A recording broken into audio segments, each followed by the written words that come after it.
Have you decided?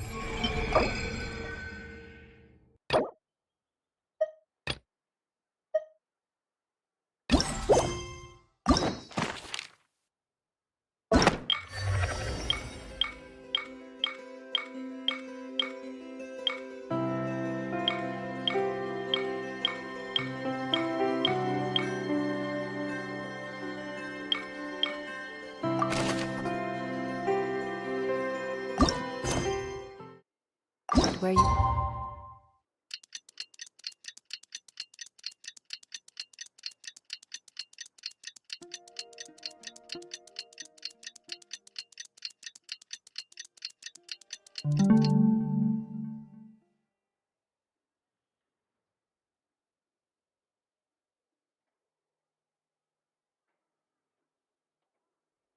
Go from here.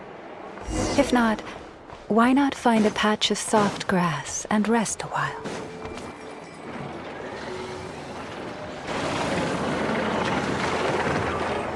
Oh, it's been a few days since we said bye to the others in Nasha Town.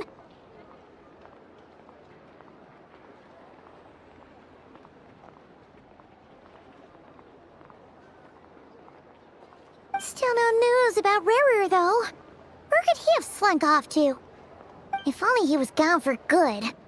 But with all the trouble he stirred up before, there's no way we've seen the last of him. Hello!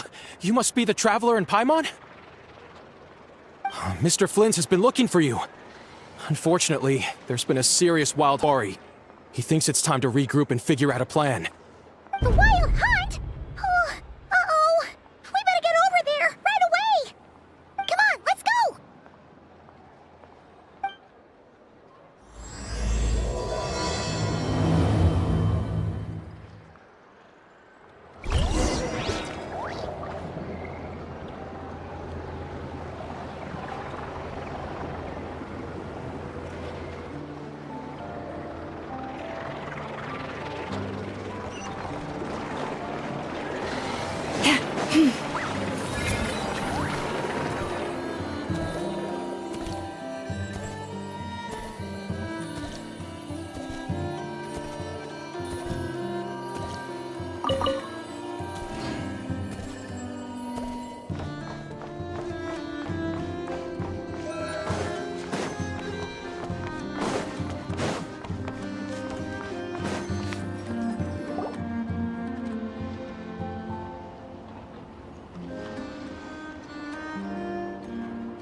I can barely sense any Kuvaki at all. This whole area feels like a soulless husk. Looks like his appetite truly is insatiable. As if the power of that energy cannon wasn't enough. He's not seriously still getting stronger? What's his endgame here? Ah, everyone's here already. Hey, we made it. So, what's going on? We've all been on high alert since we split up a few days back, expecting Rarir to strike again. But it's like he just vanished into thin air. No one has seen him nor found any trace of his presence. That is, until this morning, when a ratnik found signs of wild hunt activity while out here on patrol. As you can see, the Crystonite itself is physically intact, but the Kuvaki it contained is all but completely diminished. And we're sure that Rarir did this. Who else? He's the only one who could pull off a stunt like this. Kuvaki loss has reached critical levels. Reikir of Solnari set to maximum threat level. Warning, unless de-escalation measures are taken soon, he will pose a threat beyond our ability to contain. The consequences could be catastrophic. Traveler, do you remember when we encountered Rarir just after regaining his body? There wasn't a shred of sanity left. Nothing but madness and rage.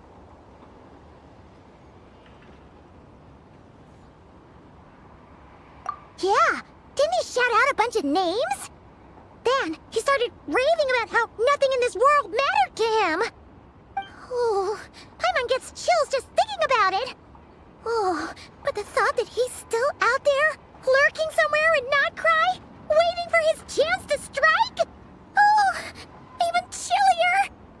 last time we fought, we were already at a disadvantage.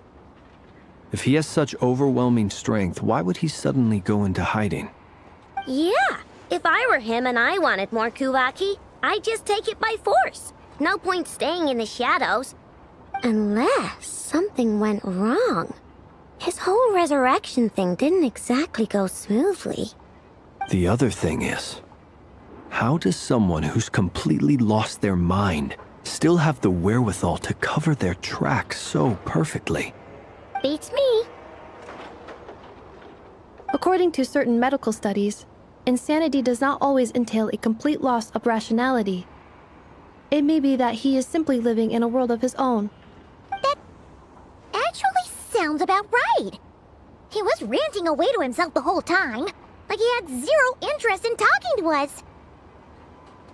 There are many unanswered questions here. He could be right under our noses, and we'd still be in the dark. Besides his name and title, we know little about him. Certainly nothing about his past, or what he might be hoping to achieve. Exactly. And we wouldn't even know where to begin looking. Even Boss hadn't heard of the Rahir of Solnari before all this. I'd be willing to bet that even if we gathered together every scrap of intel in Nodcry, we still wouldn't find more than, like, 3 useful facts about him. So, if we do nothing, he'll just keep getting stronger.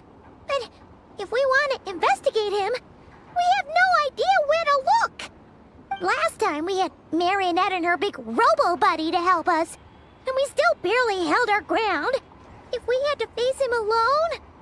Oh, Paimon's head hurts just thinking about it. What are we supposed to do against a threat this big?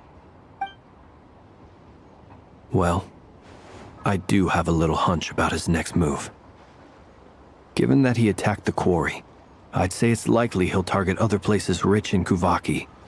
Somewhere like the Eye of Krati, or the Pillar of Embla. One thing's for sure. If we just sit back and let him keep absorbing Kuvaki, we really won't stand a chance against him. A perfectly reasonable hypothesis. However, it is worth noting that these two locations are quite far apart. To investigate them both, we'll need to split up. I agree, we should split up. Right now, Rarir's goal seems to be gathering Kuvaki, not fighting us directly. Once we're done, let's regroup on Hisi Island. Wait, why Hisi Island? If I recall correctly, your largest goddess statue was carved from Kuvaki-rich ore, was it not? That's right. Yes, it could well be a potential target of his. I should head back and start evacuating the pilgrims.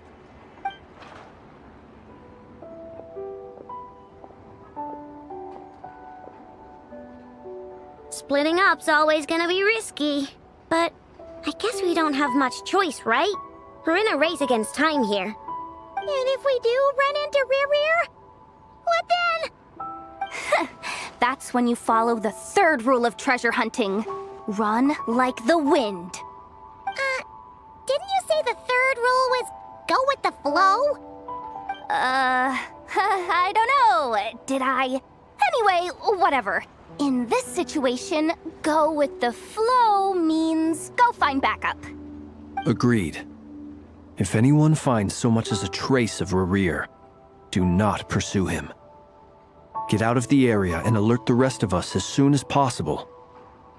We need to put safety first. All right, we'd better get moving. Come on, Anefa, let's go.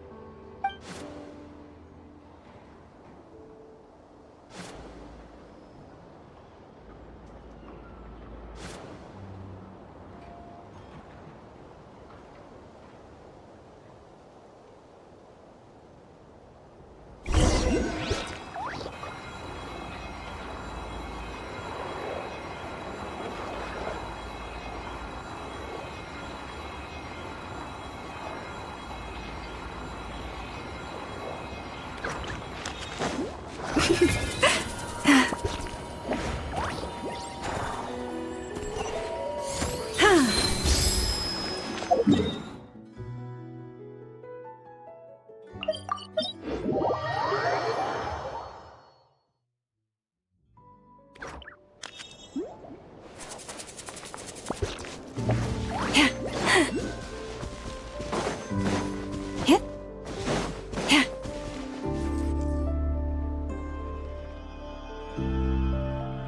Any leads?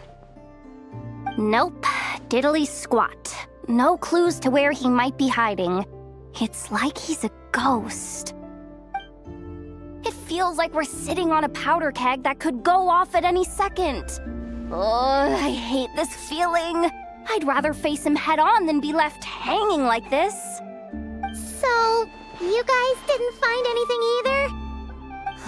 Not loving the word either. How about you, Flint's? I questioned a few Ratniki and eventually narrowed my investigation down to one suspicious individual. But by the time I got to his place, he was already gone. Almost as if he knew someone was on to him.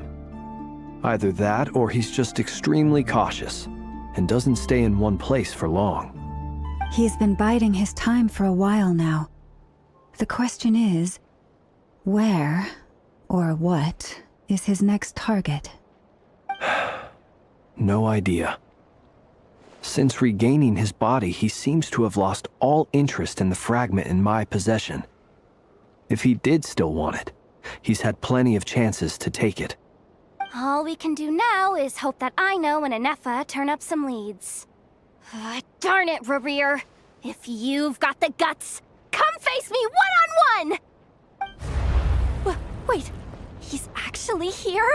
I didn't mean it! I swear! No, it's coming from Silver Moon Hall. The Lady Kutar might be in danger. Let's get over there, quick!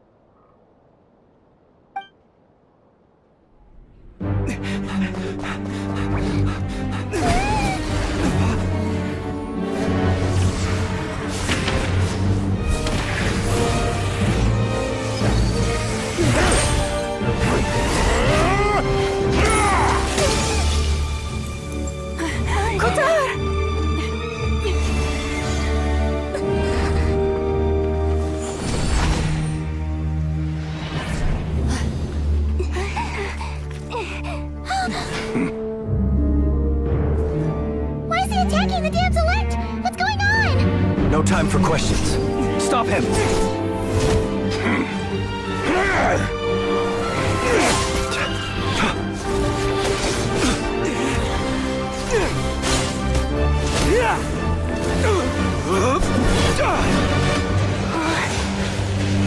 This is insane. Yehuda, get Kutar out of here! On it.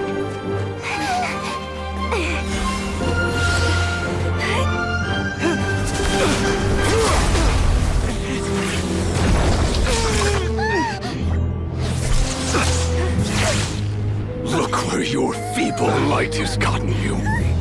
Now you shall plunge into darkness. Thalindus, soon I will find a way. Watch out!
Find them, even if it means turning this place to ashes.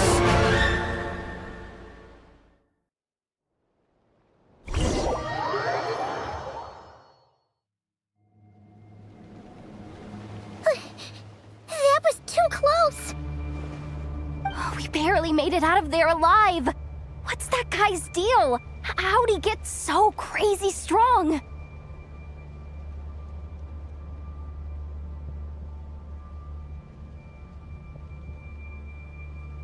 He's a threat to this entire nation.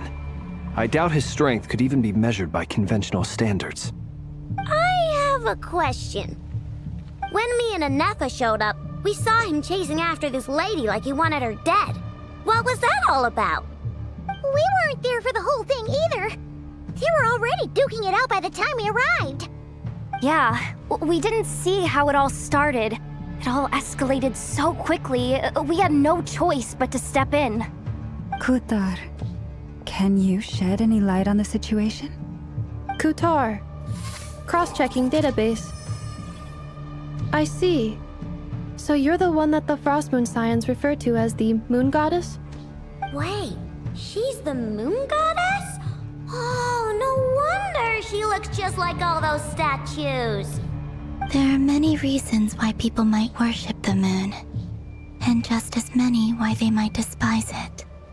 I've never met that person before, but there was no mistaking his deep-seated hostility towards me. Why he holds me in such contempt, I cannot say. But since he hunts the power of the moon, it's no surprise that I am a target. Kutar. There are many potential motives. For instance, you help the traveler escape his grasp. This could be his way of taking revenge. It is also possible that he covets the Kuvaki inside you and seeks to take it for his own. The list goes on. But right now, devising a counter-strategy should be our #1 priority. The likelihood of this location being discovered is close to 100%. A counter strategy? But we don't stand a chance against an enemy like this. Surely our only option is to run. He's not gonna chase us to the end of the world, right? So as long as we can sneak out of Nodcry undetected. No, I can't say that. Come on, Yehoda. This is serious stuff. You can't suggest we all just chicken out. Running is our only option. Huh? You seem surprised. But what other choice do we have? We are facing an enemy we cannot possibly defeat in battle. Well, I mean, yeah, but still. It's not too late. I can distract him, so you have plenty of time to make your escape. Wait, what? You're gonna act as bait? Doesn't that make sense? I'm the one he's after. There's no need for you to risk your necks on my behalf. A coyote doesn't stop for bypassers while it's howling at the moon. What is it, Loma? The Frost Moon Scions have already grown accustomed to life without their goddess. My presence here is no longer essential, and this is not my home, so you needn't ask me to stay. We can't just roll over and let him get away with this. That's not our style. Yeah, we can't just call it quits after everything we've been through together. Besides, she'd pretty much saved my life back there. If I just ditched her now, I'd never forgive myself. We can't overlook that you have saved our lives multiple times now. To talk of returning the favor would be a little crass for my liking. But suffice to say that we are friends, and friends look out for one another. River's true objective remains unclear. Even if we were to sacrifice Miss Kutar, there's no guarantee he would stop.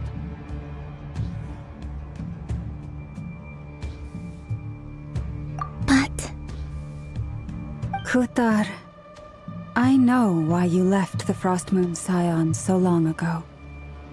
It was because people started treating prayer as a form of trade. They would make self-centered wishes, force you to accept meaningless offerings in return, and then expect you to perform miracles for them, as if that were their entitlement.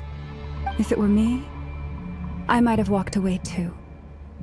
But I believe that time can change everything, and that sometimes it takes losing something precious to appreciate its true worth. After much reflection, I've realized that this was never about whether the Frost Moon Scions need you. Any relationship based on need is purely transactional. What I truly hope is that you'll choose to stay, not out of obligation, but as part of our family. You were born here, and now you've returned. Who knows? Perhaps it was the moonlight that guided you home. Thank you, Lauma. But my power is on the wane. I'm afraid I will be of little use. Very well then. I'll do as you say. Both times you saved us, we were transported across great distances in an instant. Is that one of your powers as the moon goddess? It is, but I find it very draining. I barely managed to pull it off just now, and it will be some time before I'm strong enough to do so again.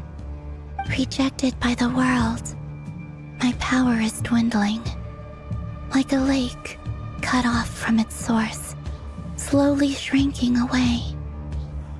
Now, it has almost run dry. What do you mean, rejected by the world? The 3 moons belonged to the ancient bygone era in which they came into being. From the moment I was born, the world itself has been steadily sapping away at my strength.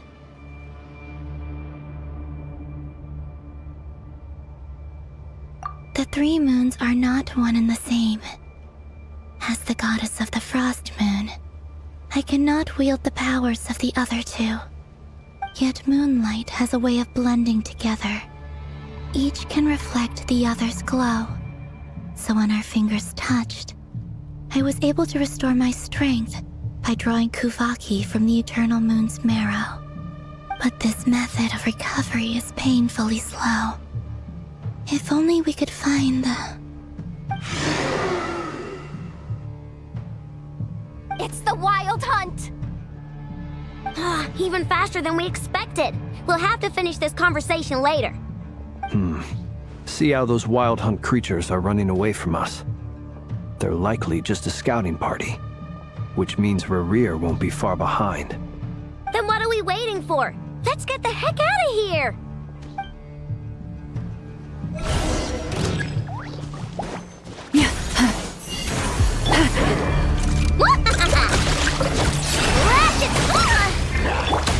Ultimatum protocol.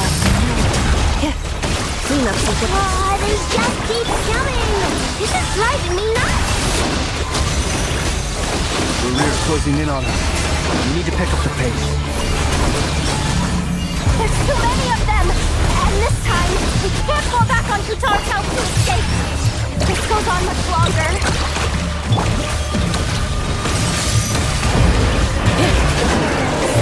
Defensive mode engaged. For the everlasting past.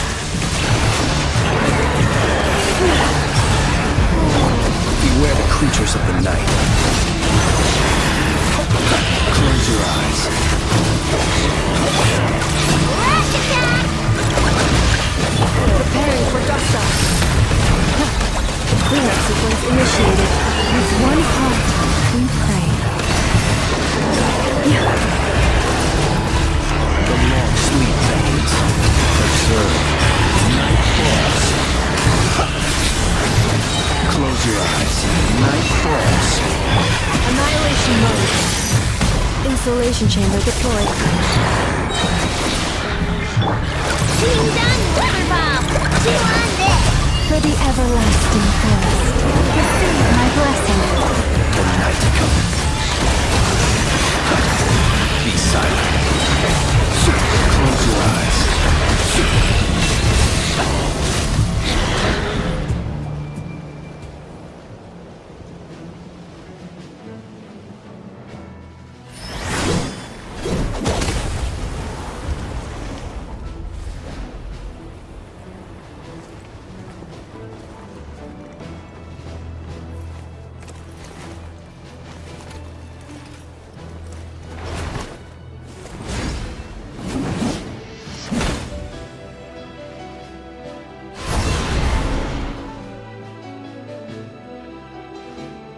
What's the matter? Bit off more than you could chew? Who are you? Uncle Varka! You're back from Amsvartnir? Whoa! You're Varka? Grand Master of the Knights of Favonius? We could save the intros for later. Right now, let's get you all out of this hellhole. Follow me. I know somewhere you'll be safe. Oh, is that where I think it is? That's the one. Come on, move! There's no time to waste.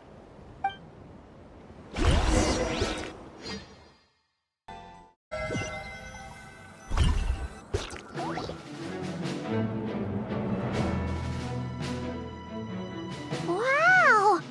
Where are we? This is so well hidden. Well, that goes without saying. This is the Knights of Favonius' meeting place in Nodcry, and a contact hub for the Northern Intelligence Network.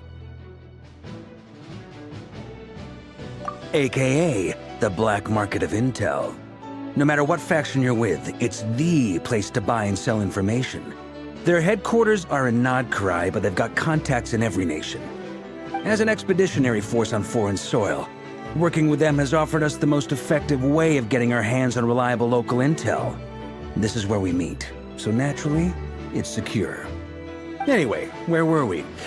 Folks from Nodcry should be pretty familiar with me by now, but I believe this is the first time we've met. Allow me to introduce myself. I am Varka, Knight of Boreas, and Grand Master of the Knights of Favonius. We've heard all about you. This meeting's been a long time coming. You look way younger than Paimon expected, but you definitely have that Grand Master vibe. Well, I'm no spring chicken. Just not showing my age yet. Definitely feeling some of that back pain today, though. Rushed back from Amsvartnir without a wink of sleep, only to get right into another fight with that freshly revived maniac. Another? You mean you fought him before? Yep. He wasn't nearly as strong back then, but he was still a formidable foe. I brought some of the knights along to give him a little surprise, but he saw us coming from a mile off. My squad took heavy injuries, and I barely made it out alive myself. We knew it might have been our last chance, so we staked everything on it. But still, it wasn't enough to stop him. I tried tracking him down afterwards, but he didn't leave a trace. Even in his unhinged mental state, he's as cautious as any trained operative. So, I decided to come find you. And as luck would have it, turned up to find you being ambushed by the Wild Hunt. The rest, you already know. Is that why he's been frantically absorbing Kuvaki these past few days? Because he sees you as a threat? Maybe I'm part of the equation, but even if I weren't, I'm sure he'd still be gathering power. He's clearly working up towards something. Note to self, Uncle Varka's strength rating officially upgraded. Guess it's my turn to ask questions now. So, what exactly has been happening in Nodcry? Why has the Wild Hunt returned in humanoid form? And why is it after you? That's a long story, but I'll try to make it quick.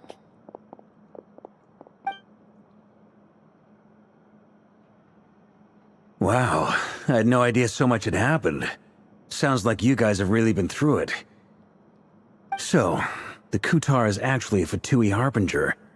And all this Wild Hunt activity in Nodcry is the work of the Raker of Solnari, one of the 5 sinners. Oh, that's a lot to take in. Need some time to wrap my head around it all. I'm truly sorry, Mr. Varka. You stood with us against the Wild Hunt, and did everything you could to stop it from escalating into a full-blown catastrophe. And then, the one time you're away, it all comes to a head and all your hard work gets undone. You've got nothing to apologize for, Miss Moonchanter. You can plan 100 steps ahead and still slip up. That's just life. No one knows what tomorrow holds. You can't predict which way the wind will blow next. And, to be perfectly honest, I can't say I'm surprised. For all the times we've defeated the Wild Hunt in the past, we've never been able to completely wipe it out. Turns out, we were just delaying the inevitable. But now that a new variable has come into play, fate may well take a different course.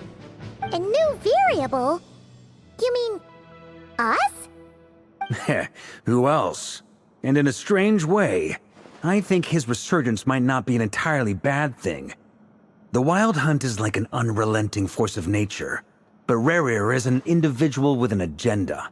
He's gotta have a weak spot somewhere. That said, while Aino was explaining everything just now, some of the points that Mr. Flint's added caught my attention. You mean about our mystery ally? That's right. From what you've said, not only did they lead you straight to some key files, they also shielded Hisi Island from a lethal Kuvaki blast. I don't know who or what could pull something like that off. Heck, even Miss Columbina doesn't have a clue. I hadn't heard the story about those files. Would you mind repeating their titles for me? Wild Hunt Phenomena Log, a Nodcrian Ratnik's Field Journal, and Kuvaki Survey Log. Oh. No, still doesn't ring a bell. Another dead end. Guess all we can do now is hope that our mystery ally keeps showing up when we most need them. Still, it's safest to assume they won't be intervening again. From here on out, we'll have to resolve this crisis by ourselves. Your intel also explains something else I've been wondering about. The reason I led my team to Amsfarnir was because we'd had reports about a possible source of the Wild Hunt showing up there. But once we looked into it, it turned out to be a red herring. I don't know who was behind it, but clearly, it served its purpose. I doubt it's by chance that he happened to make his comeback while my attention was diverted. And from everything you told me, it sounds like his scheming began well before his return. So maybe luring me away was all a part of his plan. But is it even possible that he orchestrated all of this by himself? The Moon Maiden and the Raker of Solnari, Nodcry of all places. The way everything is unfolding, it can't be a coincidence. So, what do we do now? Got any ideas? Right now, we've got at least 3 things to consider. Let's go through them one by one.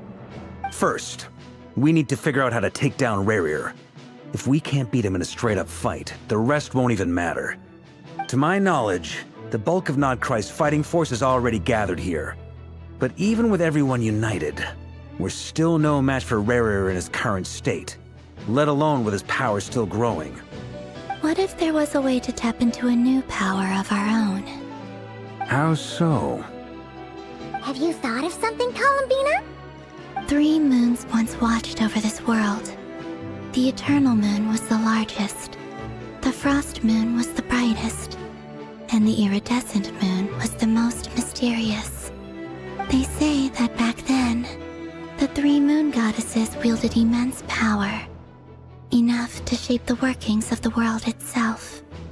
I now bear the Frost Moon's power, and the Eternal Moon's marrow resides within the Traveler. Hold on. Are you suggesting? The Iridescent Moon, the last piece in the puzzle. That's right. If we can find the Iridescent Moon's marrow, I will be able to regain my strength much more quickly. The 3 moons are said to stir the tides and illuminate all things. Perhaps they hold further secrets beyond our understanding. According to my analysis, the solution is feasible. However, it is subject to one major condition. How do we locate the Iridescent Moon's marrow? I know a way, but we will need to visit the Fatui's Experimental Design Bureau. The Experimental Design Bureau? Are you saying we need to involve Marionette? Yes. I must speak with Sandrone. It's a long way from here to the Experimental Design Bureau. There's a high chance you'll be spotted. You shouldn't go alone. Then that's settled. Next up, our second priority. Somehow, we need to figure out Rerir's end goal. As you saw for yourselves, when he was still in his Wild Hunt form, everything he did was for the sake of recovering his body and resurrecting himself. His first act since then, after laying low for a while, was to try and assassinate this young lady. People's obsessions often reveal their greatest vulnerabilities. There must be a reason why he despises the moon so deeply. Perhaps it sheds some light on his title, the Raker of Solnari. The Wild Hunt has plagued Nodcry for centuries now. If we want to stop it for good, we have to get to the root cause of what's driving it. It's true. We still know very little about him. If Kuthar hadn't given us that lead, we wouldn't even know his name. But where would we even start? I doubt even the Intel Queen of Nodcry has a clue, and she has info coming out of her ears. Oh? That's a rather hasty conclusion for someone who's so painstakingly meticulous when it comes to dealing with machines. Ah! She hurt me!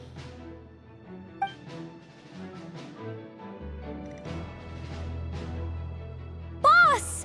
What are you doing here? I'm now asking myself the same question. I received a letter from a humble knight of Favonius, requesting a meeting to discuss a major business deal. But it looks like this humble knight had something else in mind. Details. Miss Neffer, the important thing is that you've arrived at the perfect time. Since his failed ambush, I've been racking my brains trying to come up with a plan to fight Rarir. Given the severity of the situation, I think it's fair to say that our only chance lies in uniting as one. And I'm talking all the factions in Nodcry. We can't do this without the Curatorium, but I knew it'd be a tough job to win you over. So, I took the liberty of reaching out for a little chat. Wait a sec. How did you even hear about this place, Neffer? Didn't you say this is meant to be the Knights of Favonius' meeting spot? And a contact hub for the Northern Intelligence Network? And isn't it supposed to be super hidden? You really think he could have gotten settled in Nodcry without my help? Besides, I'm the one running this gig. Of course I know where the meeting place is.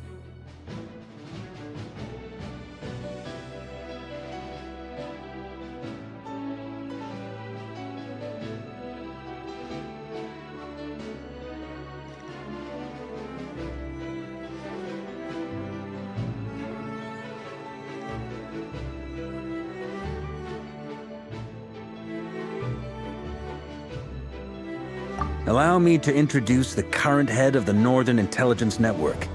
If it's intel you're after, she's your woman. Pretty much seen and heard it all. Please spare me the flattery. Let's cut to the chase. Seems like you've run into some trouble, huh?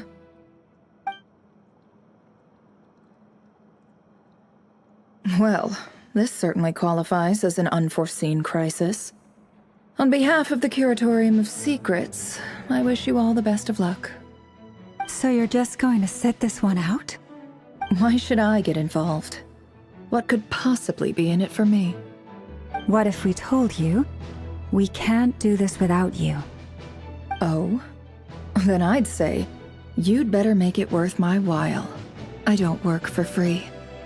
I can't put a price on something like this. It's just not in my nature. But then again, you and I have always been polar opposites in this regard. So I can't exactly say I didn't see this coming. If you insist on compensation, I will pay you. Consider this a formal commission. Sound fair? You just don't give up, do you? Too bad. I know you well enough to know you can't afford my prices. The riskier the job, the more it'll cost. And a Moonchanter's stipend isn't exactly generous. Unless you're planning to start passing the donation box around among the faithful. Boss, just a thought. If they come up short, maybe you can take the difference out of my next few paychecks. Things got really dangerous during the fight with Rarir. If this girl hadn't saved me, I'd be ley line fodder by now. I'd be gone for good, boss. If there's any way we can make this work, I'd really like to help her. Please? I'm begging you. This is why I'm always telling you never accept favors. They are the hardest debts to repay. You have to be careful who you get involved with, or you invite all kinds of misfortune. Very well. Yehoda, I will help. But just this once. Don't count on this happening again. Flynn's. That fragment that Rerir was after. Do you still have it on you? Of course. Let me borrow it. I need it to follow up on some leads. Wait, you actually have some leads? Shh. This is top secret information. I get it. We all have things we'd rather keep to ourselves. Plus, I know we can count on you, so we'll leave the intel gathering in your hands. And that brings me to the third and final item. We need to find a way to distract him. We need time to make our move, so someone will have to stall him. I'm in for this part, no matter what. Anyone coming with? Count me in too. Come off it, you two. Quit playing heroes. I'm way ahead of you here. Nefa did a scan of the Moon Goddess's Kuvaki signature, and we're gonna use it to make some decoys over at the Kramkake craft shop. Anyone who's in, follow me. Once they're ready, we'll deploy the decoys across Nogcry. So as long as the rest of you keep moving, he won't catch on to your scent and won't be able to track you down. I like it. Genius idea. No biggie. All right then, we'll split into 3 teams. Once your team has finished their mission, return here and wait for the others. Dismissed!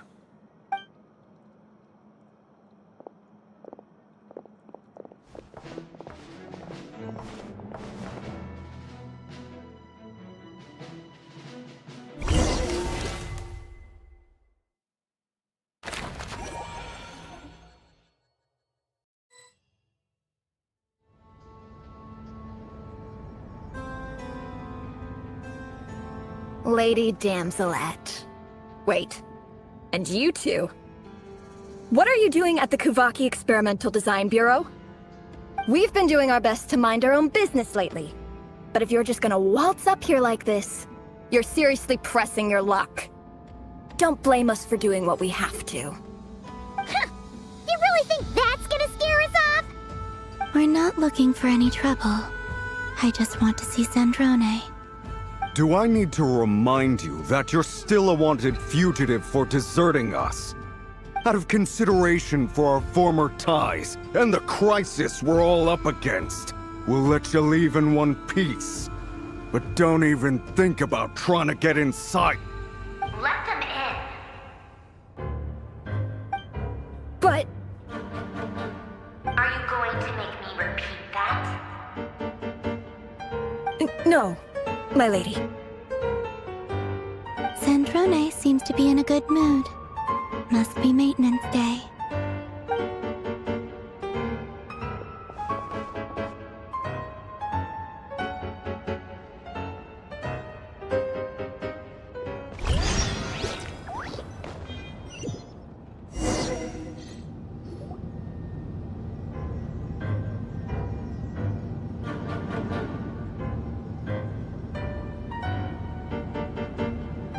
So tell me, to what do I owe the honor this time?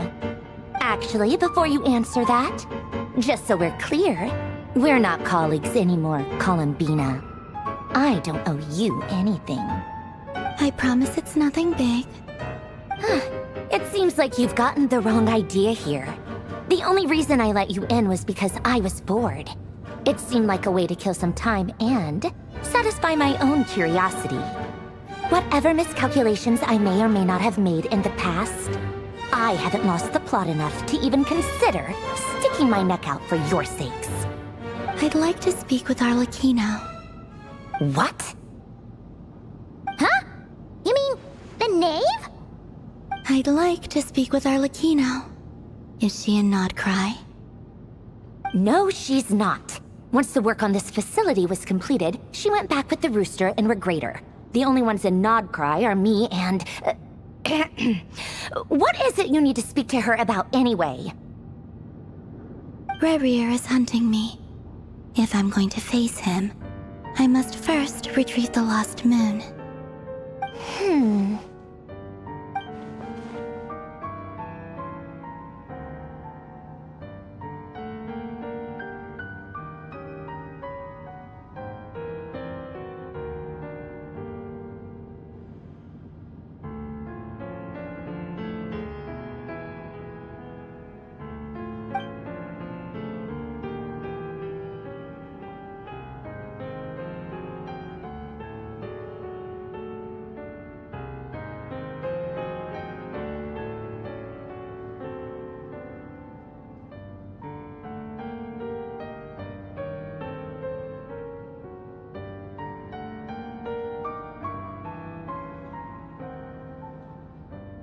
Is that a no, then?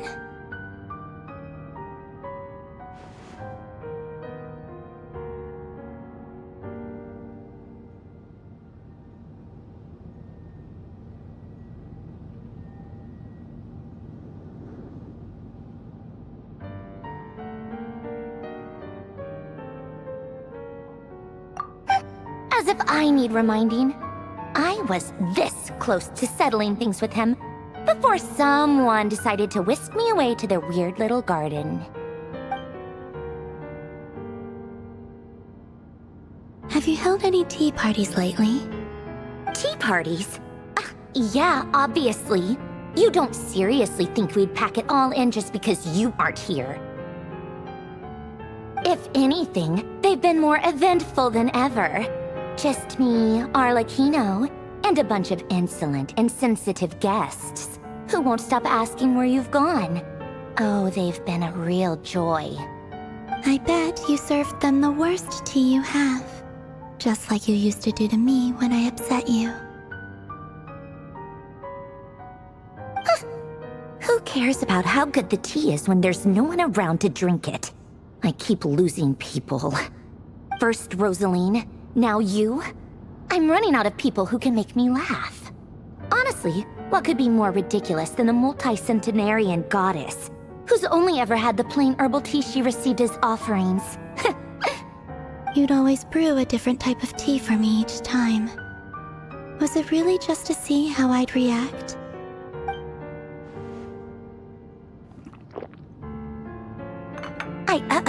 Well, duh. Why else? Watching you squirm was practically my only form of entertainment.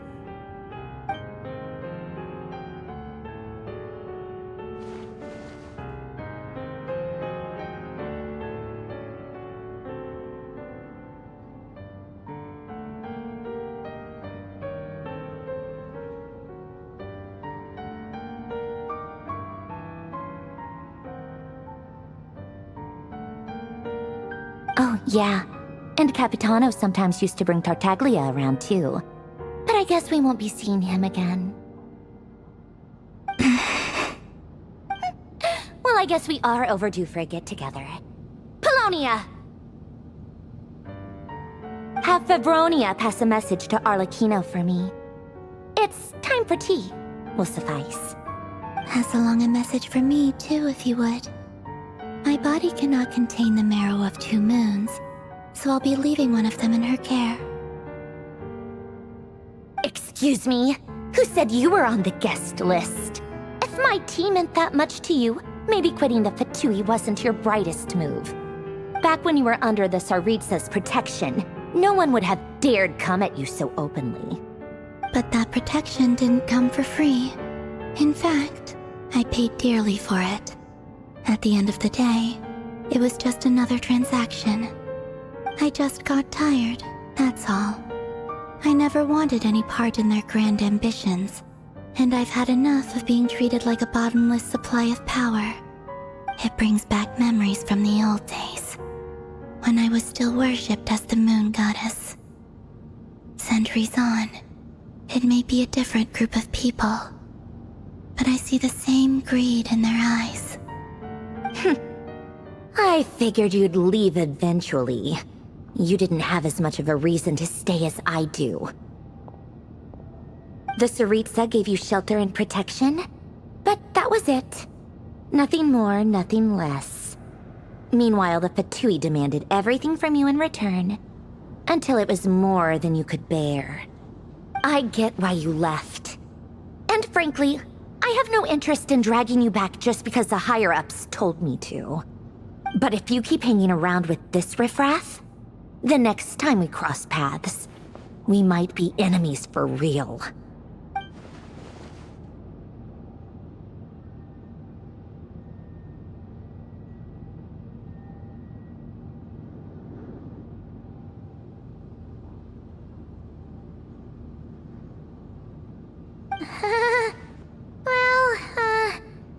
Guess that's our cue to leave? That might be your plan. But it sounds like someone else wants you to stay a little longer. Huh? What do you mean? see for yourselves.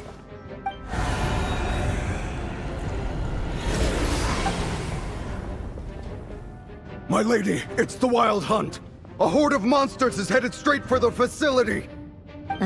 Another uninvited guest trying to crash my tea party. Clear the area! I'll handle this. Wait, what? You want us to leave you here by yourself? You'll be lucky to make it out of this alive. You really think you can afford to worry about me? Go on, get out of here. You may have stopped Polonia from crushing him last time, but I've made sure that won't happen again. The entire Experimental Design Bureau is rigged for war. Stay and watch if you want, but it'll be at your own risk. You're not flagged as friendlies in the weapons system.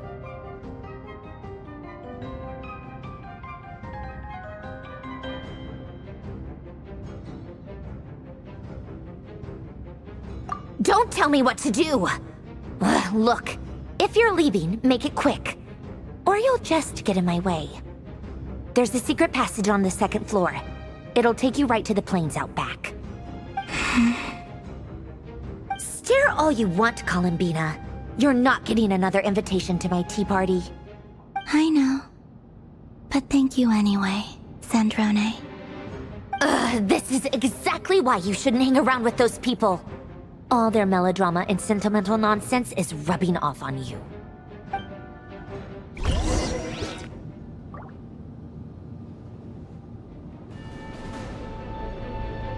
Come on then, Mr. Ray here. Let's pick up where we left off. It's your Wild Hunt monstrosities versus my beautiful creations. Let's see who comes out on top.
Apollonia, get him!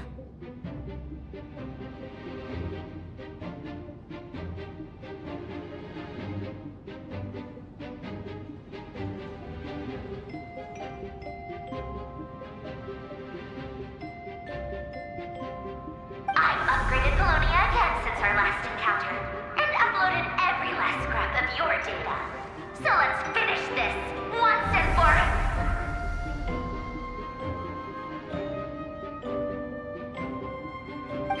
She's not here. Where did she go? Hey! Over here, you big... Cursed moon. Go. Keep searching. She cannot have gotten far.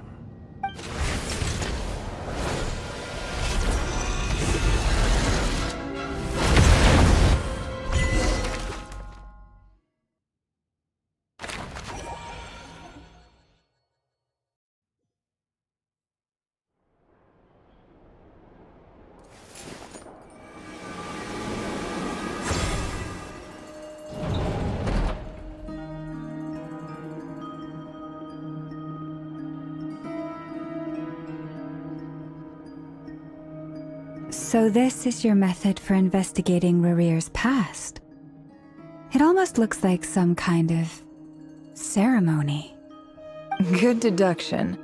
But it's quite a different affair from what you're used to with the Frostmoon Scions. Whoa! First time I've ever been in here. Boss always said it was off limits, so I pictured some kind of creepy dungeon.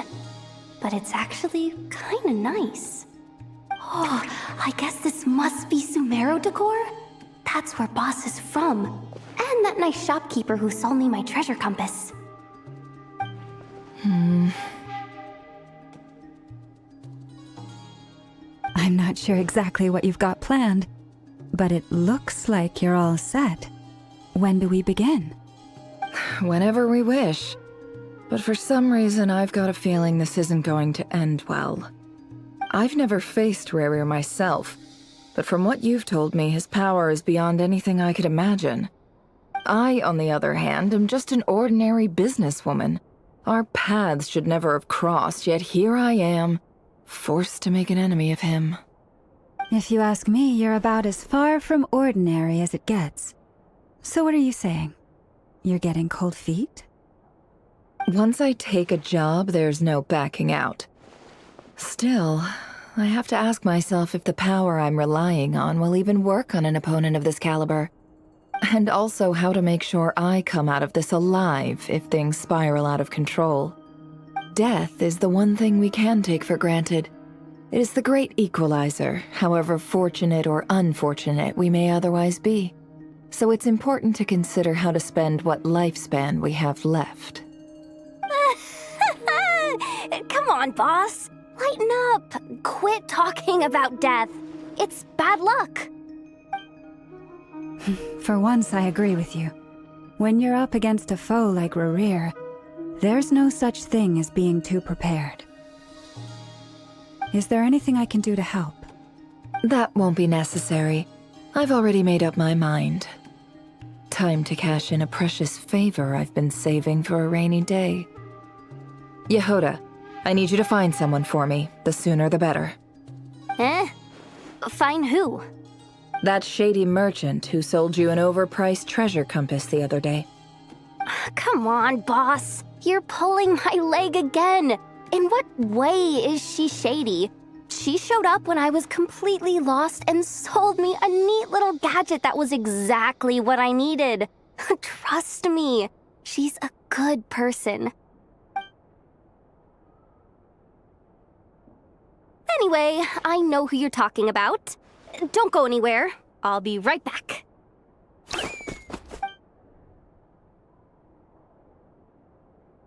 Quit grabbing me. I genuinely can't run any further.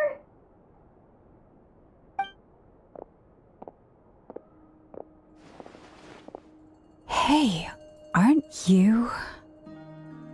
What is it? What's the big rush? You dragged me out of a dream where I was literally swimming in Mora. I'm charging double my usual attendance fee. See, look how easygoing she is. After that rude awakening, she could have completely snapped at us. But instead, she kept it together and just asked for an extra fee. Dory Sangama Bay? I never would have pictured you two doing business together. If you want to make it big in Nodcry, it's all about connections. Lady Nefer just so happens to have a lot of intel that interests me. And she also did me a big favor in the past. It was back when I first arrived in Nodcry. My trusty assistant, the genie in my lamp, had an adverse reaction to the Kuvaki and fainted. And wouldn't you know it, that's when I suddenly find myself in a life-or-death situation. Good thing my compatriot was there to swoop in and save the day. I've been giving her a 30% discount off all of my goods ever since. Now, so that no one here feels left out, I'm willing to extend a 20% discount to fellow friends of Boss Nefer. Plus, any other friends you send my way will enjoy 10% off. What can I say? The great Lord Sangama Bay is nothing if not generous. So, let me guess. You've run into some trouble? I've got everything you could possibly need. And the more you buy, the more you'll save. You guessed correctly. What have you got in the way of survival gear? The one type of gear I've never been short on.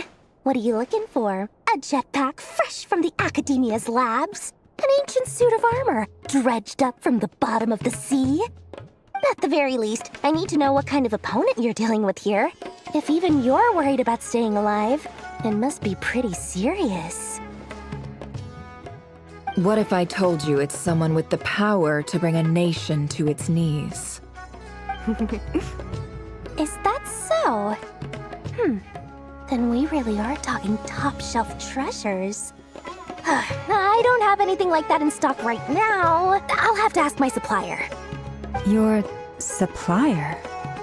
A powerful woman, make no mistake. I can't reveal her identity, but luckily for you, I hear she's planning to visit Nodcry in the near future. If you're willing to wait, I can ask her when she's here. Can't say exactly how long that'll be, though.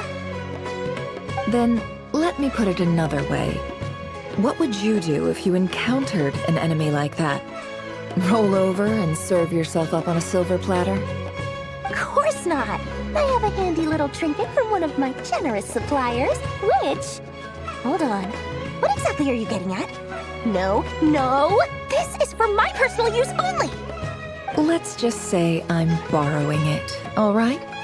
Just for insurance purposes. You'll get it back later. Favors are the worst kind of debt to owe, and now you've got a chance to repay one. A win-win situation, don't you think? Fine. You can borrow it for 5 days. No, make that 3. And for every extra hour after that, I'm charging you 1,000,000 Mora. Deal? Deal.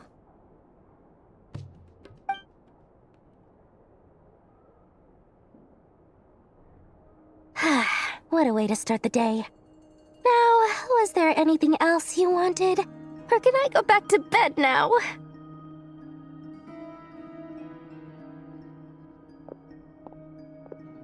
That will be all. Take care now. Don't trip up on your way back, friend. See you later! You're my favorite shopkeeper.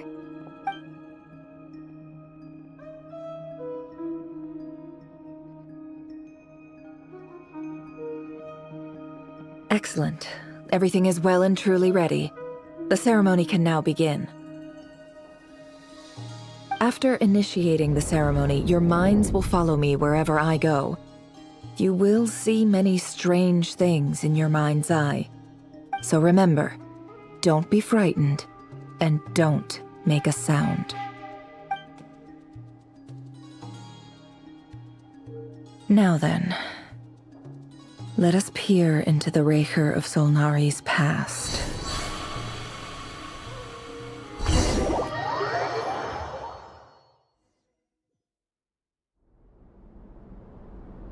I made it. I don't recognize this style of architecture. Must be Conrian. Simple furnishings, table and chairs. It's a more ordinary house than I might have expected. Looks like the fearsome Raker of Zolnari came from surprisingly humble beginnings. Unless this passed for luxury in Conria. Unlikely. It was said to be a very prosperous nation in its heyday. Anyway, I'll keep exploring.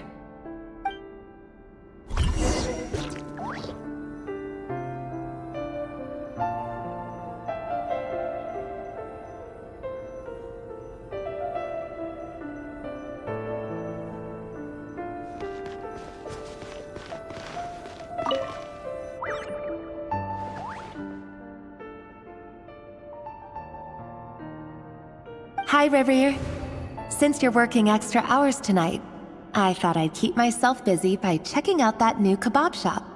I've heard good things about their menu. I'll test it out, and if it's as good as everyone's saying, let's go back together sometime. P.S. New stash from the Universitas Magistrorum. I brought some goodies home. A few teacups and a pin rack. Hope you like them. They didn't sign their name, but they must have been close. Sounds like they were living together.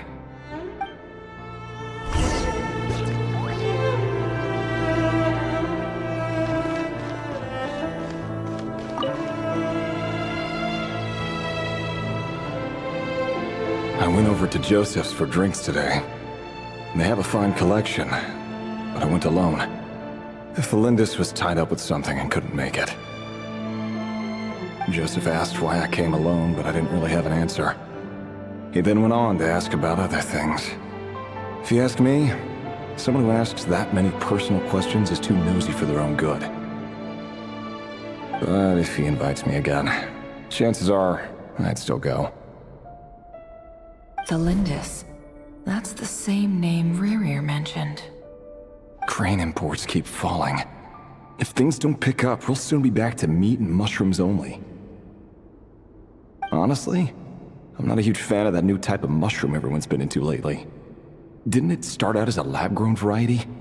I heard it's even mildly corrosive. Seriously, why would you even eat something like that?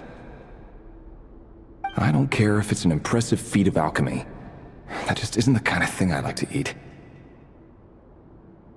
Grain has to be imported, and they're eating a diet of mostly meat and mushrooms.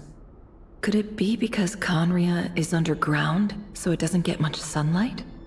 That would explain why they use so much stone in their buildings.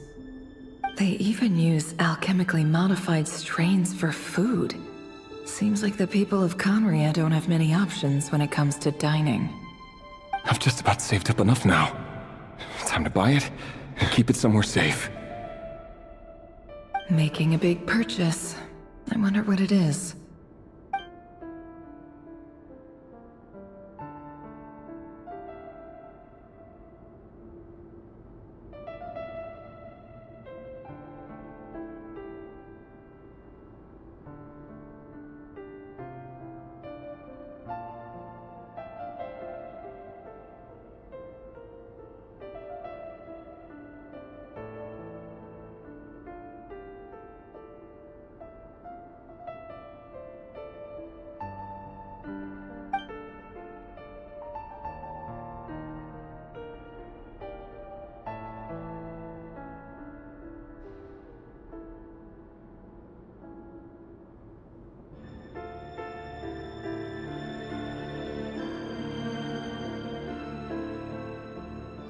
He really is a professional.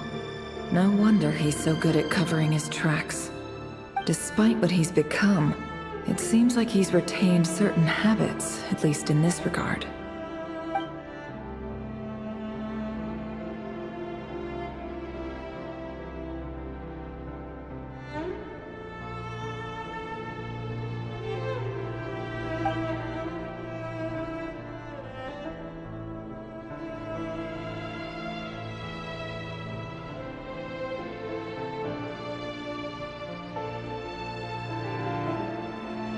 Did Rary rip it out himself?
Before I met you, I was convinced that my heart was nothing more than a stagnant pool.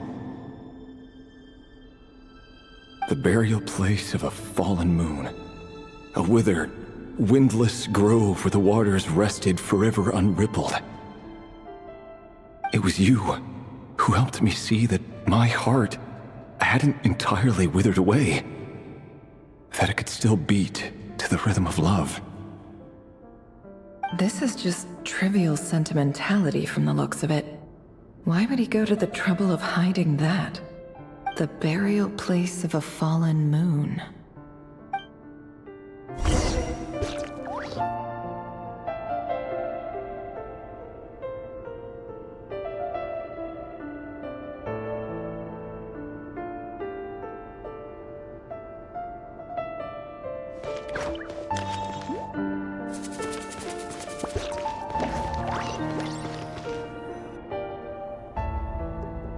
Reverie, over here. Dane! Oh, and, Vedalfin here? What a surprise to see you here, sir. Hello there, Reverie. You need not address me so formally outside of court. He doesn't get that much free time, so I invited him over for a drink. Even the court prophet deserves a break every now and then, right? Well, I'm flattered. So, what are we discussing today? Hey, don't look at me. As far as I see it, we don't need an excuse to have a few drinks. Come on, don't give us that. Didn't you say you were about to pop the big question? How's that coming along? Who'd have thought the great Twilight Sword was an even greater gossip?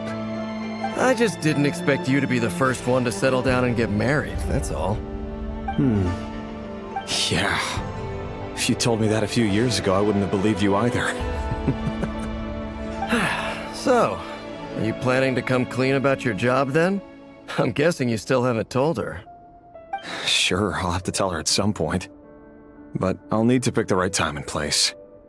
To be honest, I have no idea how she'll take it. Come on, stop being such a pessimist. For all you know, she could be thrilled. I bet she'll be much more impressed by your actual job than the one she thinks you're doing now. A member of the King's Guard. Quite the cover story. Does the king himself even know? Of course he does. Anyway, enough about me. How have you been? Me? Same old, same old. Nothing much to... Huh? What's up, Ved? It's nothing. Vedalfin, Dainslift's elder brother. Renowned throughout the court of Conria as the Visionary, and said to possess a wisdom far beyond the reach of any ordinary man. And yet, despite the gulf between us, he seems to have something to say about me. Does he even know me? Does he see me as a friend of his brother, or just another of the Vinster King's blades? Why did he react so strongly? Was it really to do with what we were talking about? Brown, curly hair and brooding blue eyes. So this is what Rare looked like back in the day. Perfectly normal. No different from anyone else. As frightening as this monster is in the present, there's something even more unsettling about seeing the human he used to be.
Felindis?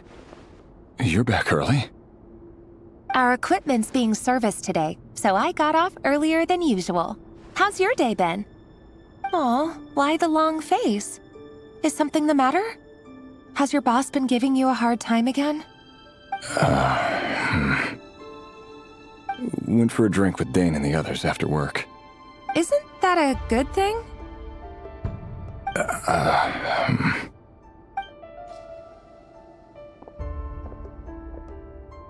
Vedifilnir showed up today, too. You know, Daneslif's older brother. Ah, Mr. Vedifilnir. Yes, I've heard of him.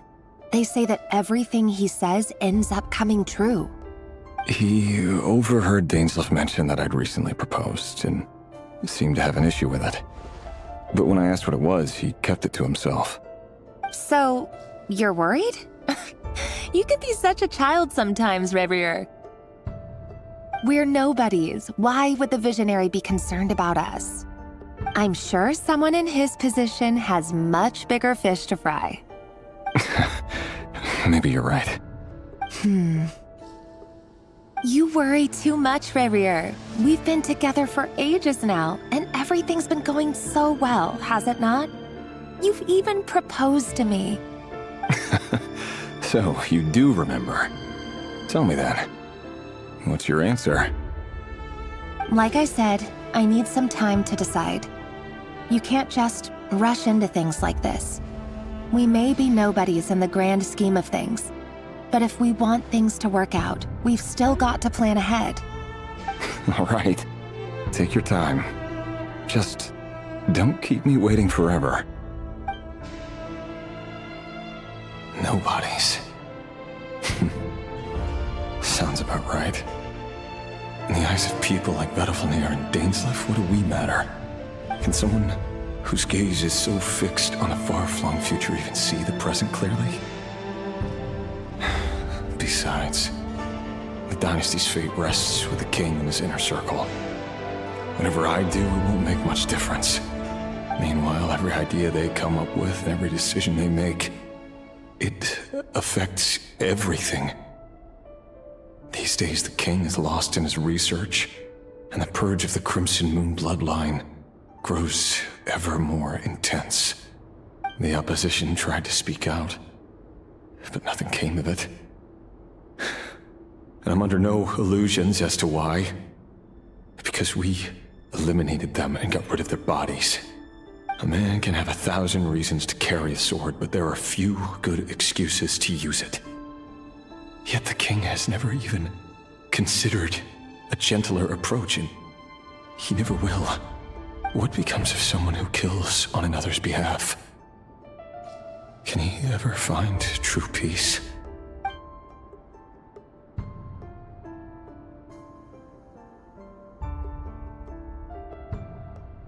Felindis?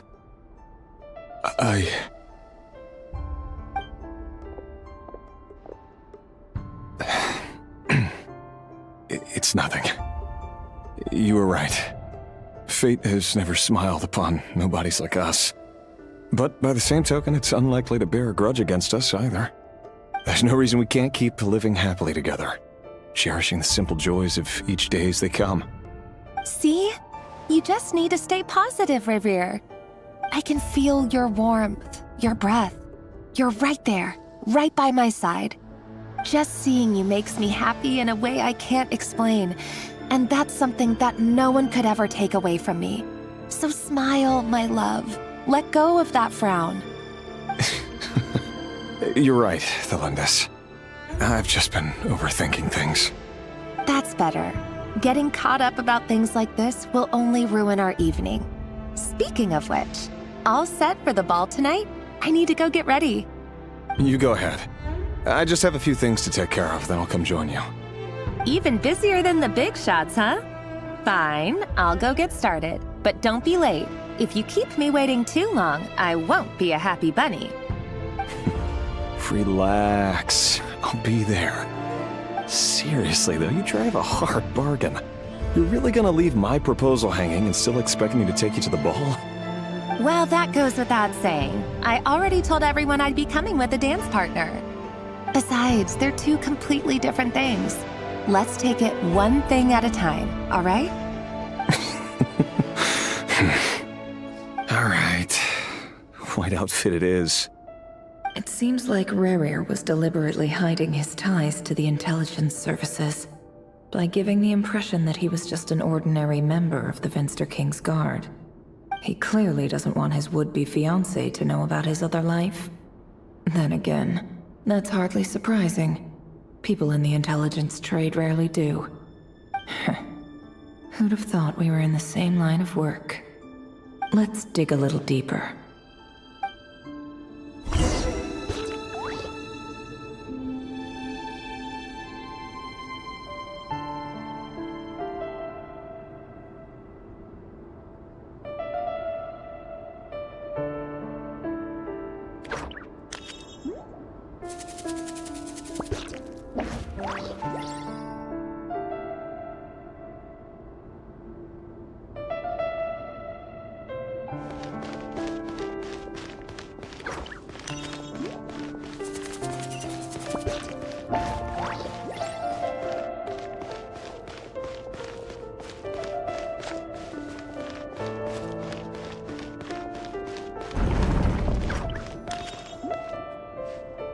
Our last operation was a resounding success, and all thanks to you, Rehir of Solnari. In total, we apprehended 32 dregs of the Crimson Moon, and 67 accomplices. After all these years since the dynasty's fall, so many of them still linger on. Indeed, it cannot be denied. Yet it was destiny that the Crimson Moon should be overcome by the eclipse, and that His Majesty, the all-seeing Venster King, now guides our nation on the path to prosperity. Conria has no further need for a dead moon. But alas, there will always be those who refuse to see the truth, choosing instead to romanticize the past. That's not entirely true. Much about the Crimson Moon era was worthy of remembrance, and that's exactly why they keep trying to see it restored. Many of its secrets remain unsolved to this day. As it happens, that's precisely the field of study my partner is devoted to. You still haven't told her what you really do for a living. Where would I even start? How do you tell someone that you're one of the king's hand-picked executioners? That your hands are steeped in blood? You didn't choose this life, any more than I did. Orphans like us don't get a say. But I'll sure as heck be the one to pay for it. Speaking of which, we need to be more rigorous in the way we identify direct descendants of the Crimson Moon. Someone, it seems, has strong opinions about my future plans. Most likely my marriage in particular. I have a feeling that we may soon become targets of the Crimson Moon's retribution. Your concerns are not unfounded. They've taken out many of our colleagues these past few years, and for that very reason. These are no helpless lambs we're leading to the slaughter. They're wolves in sheep's clothing. Take care, Rehir of Solnari. I look forward to toasting you at your wedding. Thanks, Thorkel. You look after yourself, too.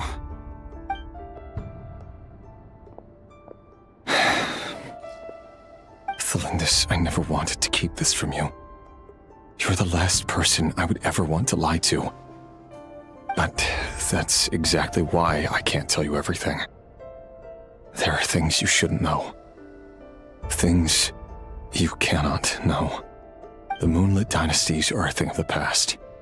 Yet even now, with the sun shining high in the sky, there are those who would call forth a dead moon's ghost.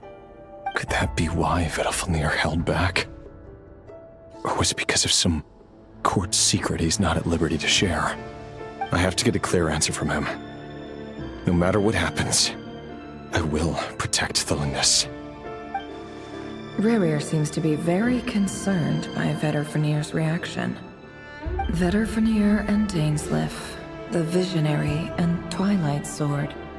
So that's what they were really like. I've investigated this whole area now. There doesn't seem to be any other memories here. Should I try somewhere else? Wait a second. What's this black smoke?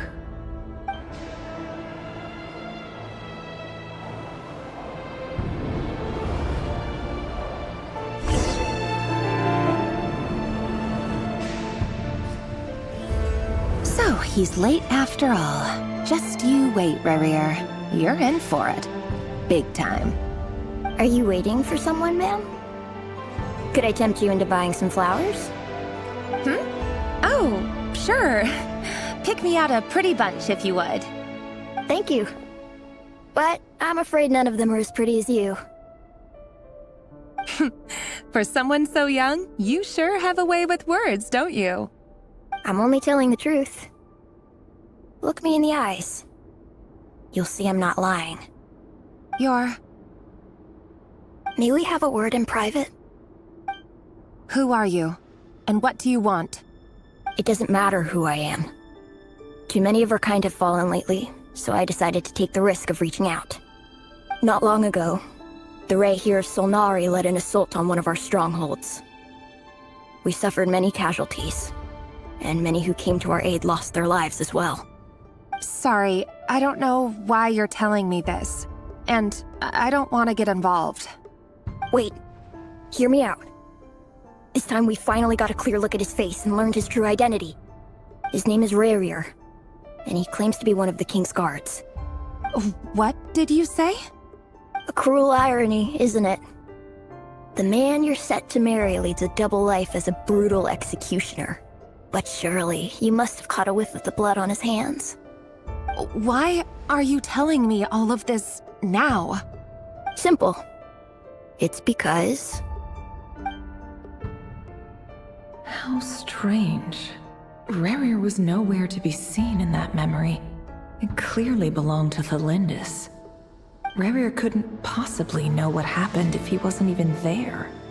Why would her memories appear in his fragment? The ceremony won't last much longer. I think it's time to call it a day.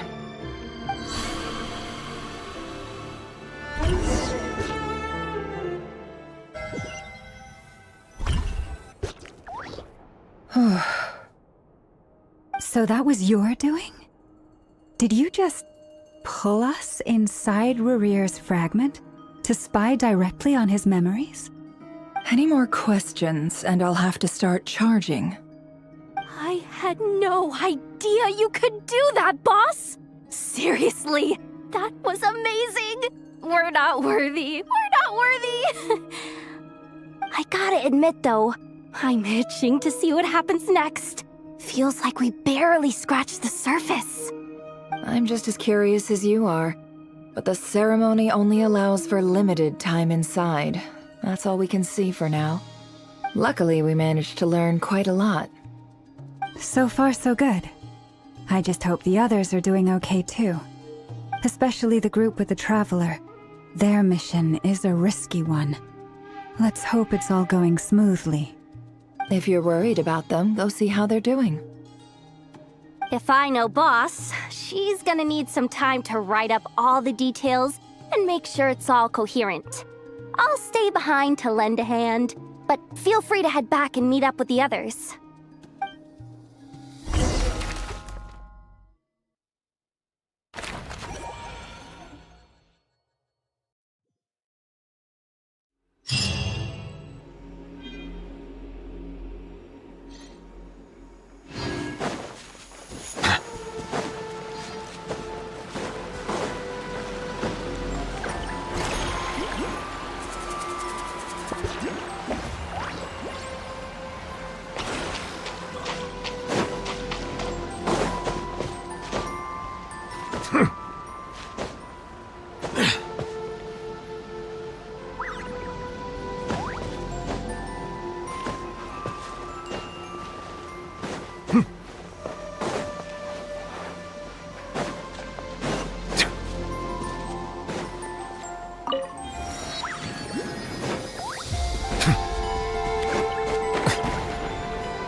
Settle down! Light it up! You poor lost lamb.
If ever you find that the animals and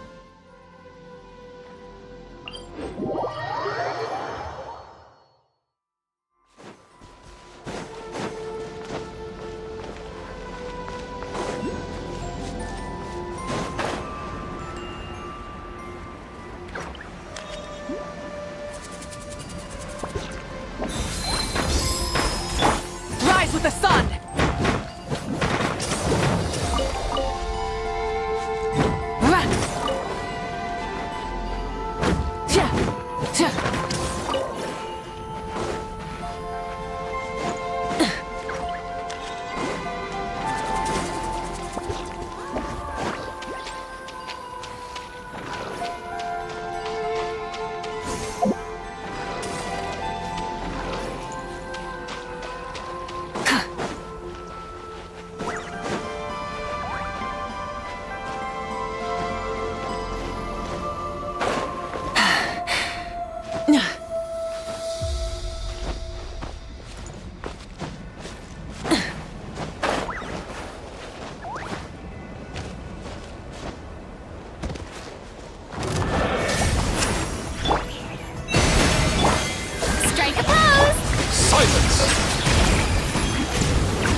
Abandoned property belongs to whoever finds it first. So, it's legally yours now.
What a pleasant surprise! Truly an extra slice of joy.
Is it what you wish to find?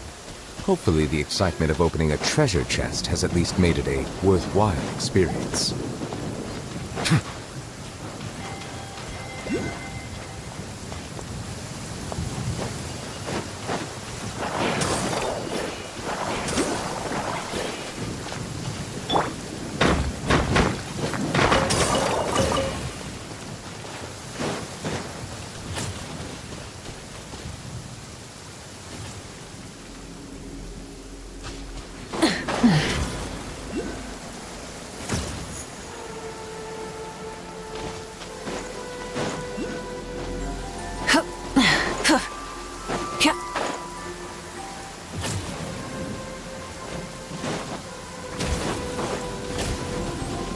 Rise with the sun!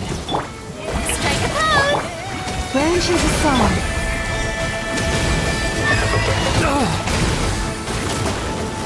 Silence!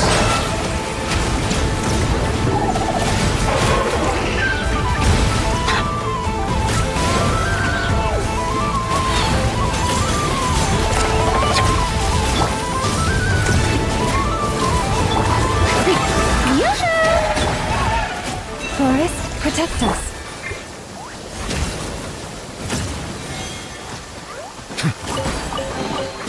Is it what you wish to find? Hopefully the excitement of opening a treasure chest has at least made it a worthwhile experience.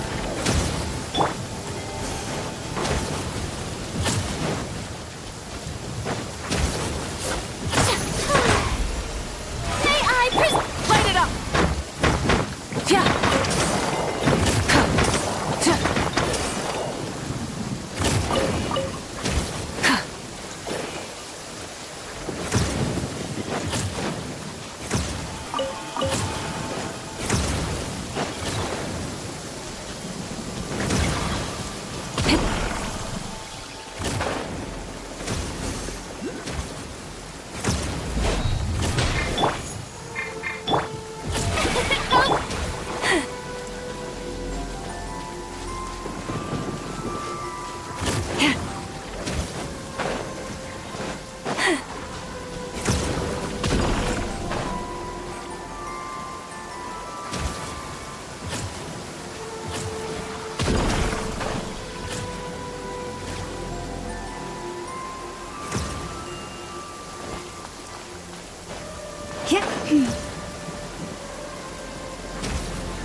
something to add to my collection.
Exploration and trials. Adventuring is right up my alley.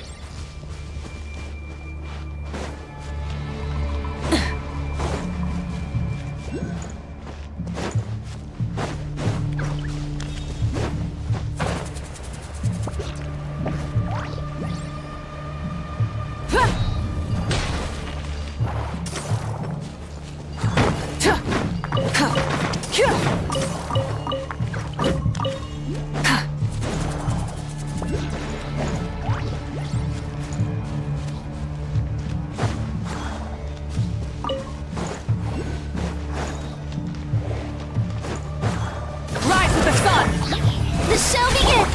Lush as the moon.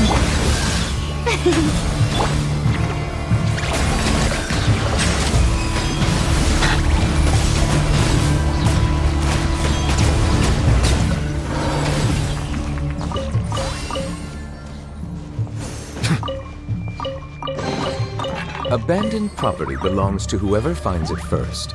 So, it's legally yours now.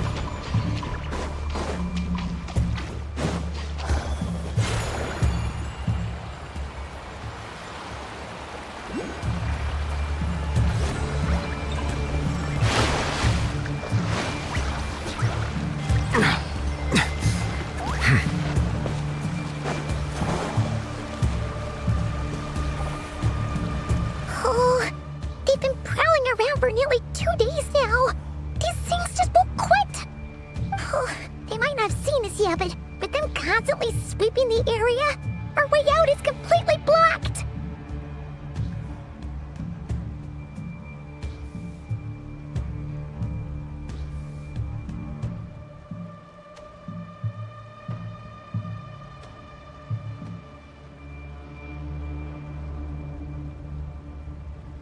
Oh, that's never gonna work. One little slip up and it's game over. If they spot us, they'll run straight back to Rerir. And once he knows we're here, it won't be long before he's breathing down our necks again.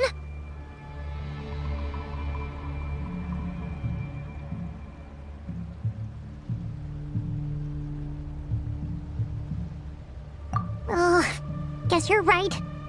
All right, time to zip it.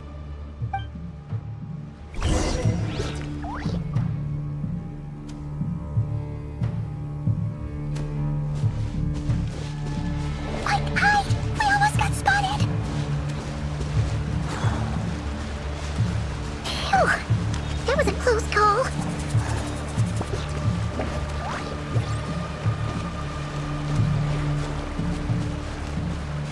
Watch out! They're coming this way!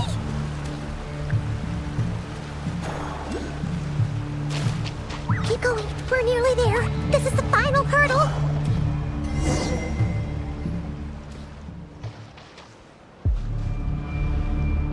Oh, there's no end to these things!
Fire.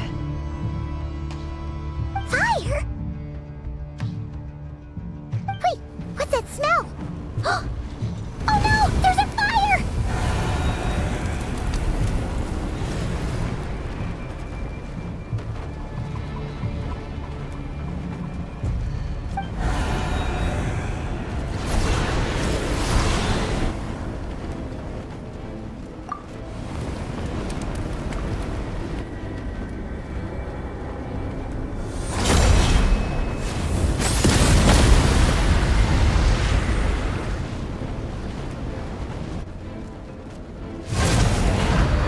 Sandrone was right.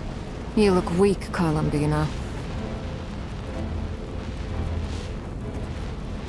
The old you would never have let such lowly creatures bar your way. Word has it that you did something for the Tsaritsa, and that's why you've lost most of your power. Freedom comes at a heavy price, doesn't it? It's Arlecchino! You came! Hello again, Columbina. And greetings, guests of the House of the Hearth. It's been a while, Arlecchino.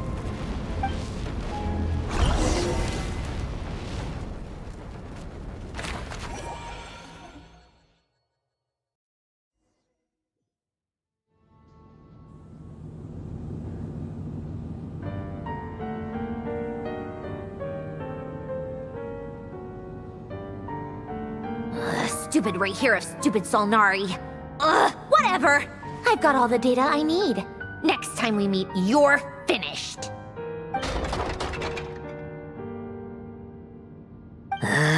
He sure doesn't pull his punches. Excuse me, do you need a hand? You can do me a favor by staying out of my way. Can't you see I'm busy? Wait a minute. I recognize that voice. Hello, Miss Sandrone. Father sent us over to help.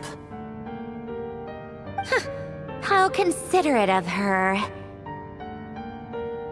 Hey, Fremine, get over here and help me fix this. Lenny, you do your thing. Just keep your sister away from my machines. Nearly every machine that cat girl touches ends up going haywire. Go put her on cleaning duty or something.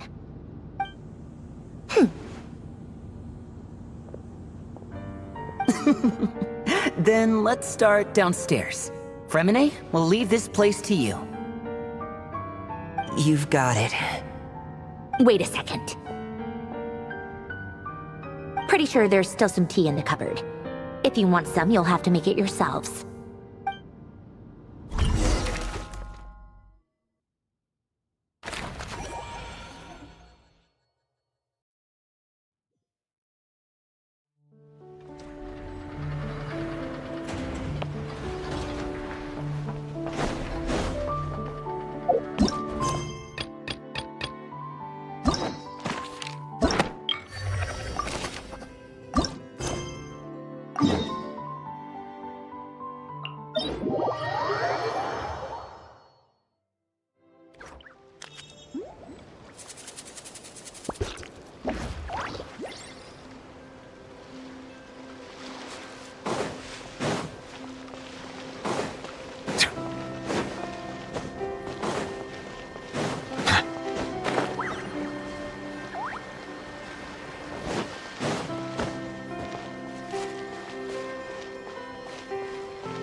It's a relief to see you all made it back in one piece.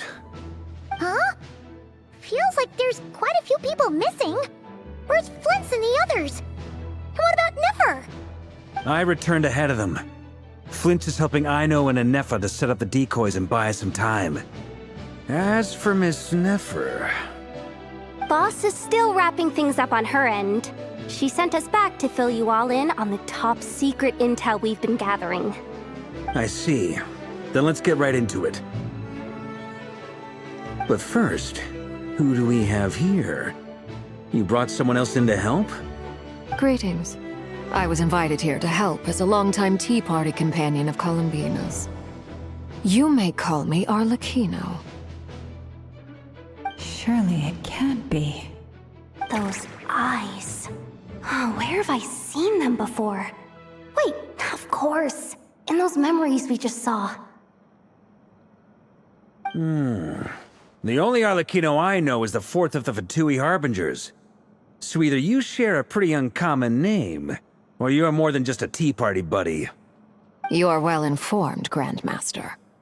A man from Mondstadt living all the way out here in Nodcry, and yet the people and affairs of Snezhnaya seem to hold a special place in your heart. Oh, the feeling's mutual. Sounds like you know all about who I am, too. A Fatui Harbinger. The atmosphere in here just got really tense. Guess we can't just start trusting Fatui Harbingers, even at a time like this. I must admit, though, I'm a little curious. Seeing as the Moon Goddess no longer belongs to the Fatui, what makes you so willing to put your neck on the line here? Nor does Nodcry belong to Mondstadt, Mr. Varka. Yet still, you're fighting for it all the same. Things don't always have to have a tangible payoff. Sometimes, stopping things from spiraling out of control is a higher priority than chasing the spoils of victory. Of course, I can't say there's nothing in it for me at all. But that's between Columbina and myself.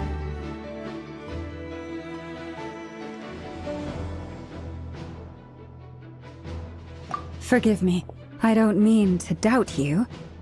It's just that the Fatui really have been the source of many of our troubles. We have our own way of doing things here in Nodcry. But ever since they arrived, the Fatui have treated us with nothing but hostility. I know there's been a lot of bad blood between us in the past. I've done my utmost to avoid friction whenever I could.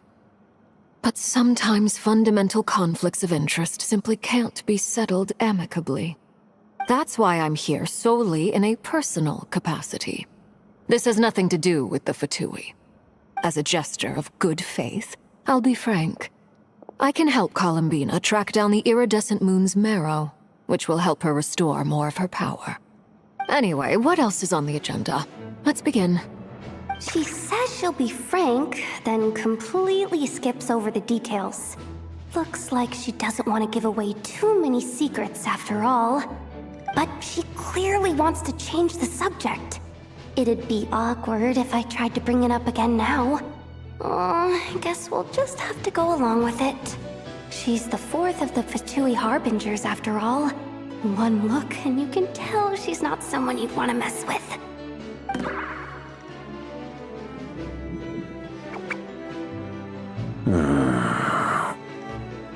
Well, since Miss Arlecchino sounds confident in her ability to handle that, we'll proceed to the next topic. Yehoda, time to share that top-secret intel. Alright, listen up everyone. First, we now know that Rerir was originally a Conrian secret agent whose primary mission was to hunt down and assassinate the so-called Dregs of the Crimson Moon. The Dregs of the Crimson Moon? Mm-hmm.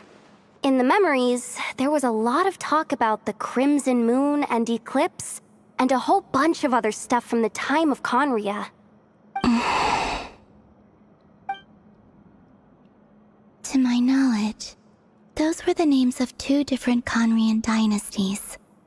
Long, long ago, it is said that the people of Conria worshipped the Crimson Moon, drawing a mysterious power from its reflection. But one day, a coup saw the Crimson Moon eclipsed, hence the name of the new dynasty that replaced it, and how it became the new emblem of Conria. Still, long after the Crimson Moon dynasty had fallen, the last ruler of the Eclipse dynasty, the Vinster King, still coveted the secrets it left behind. So, he sent the Re'Hir of Solnari to secretly hunt down the Crimson Moon's few remaining followers. In those days, Rerir showed no signs of madness. In fact, he was as normal as any other person. Oh, and he had a fiancé, or at least a would-be fiancé, called Tholindis.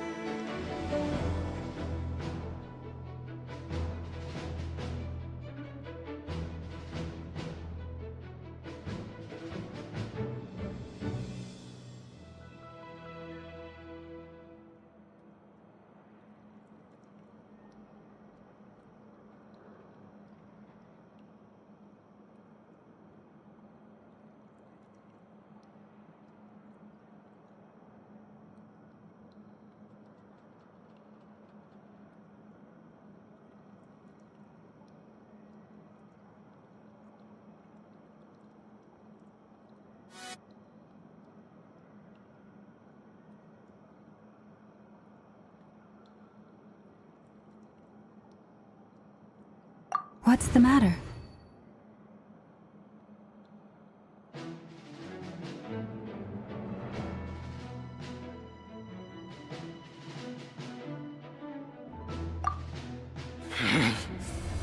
Stephanie, Granddaughter, Flinders.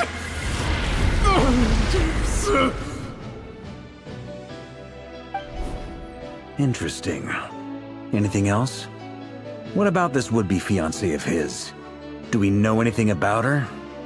Well, she was a researcher at the Universitas Magistrorum, but it felt like she was hiding some kind of secret. Oh, and one more thing.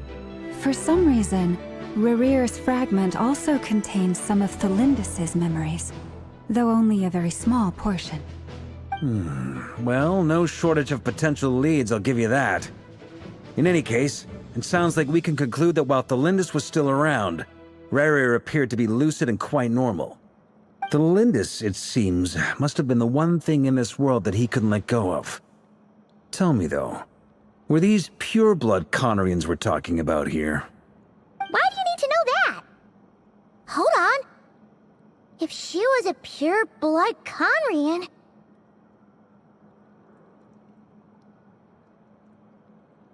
Oh yeah!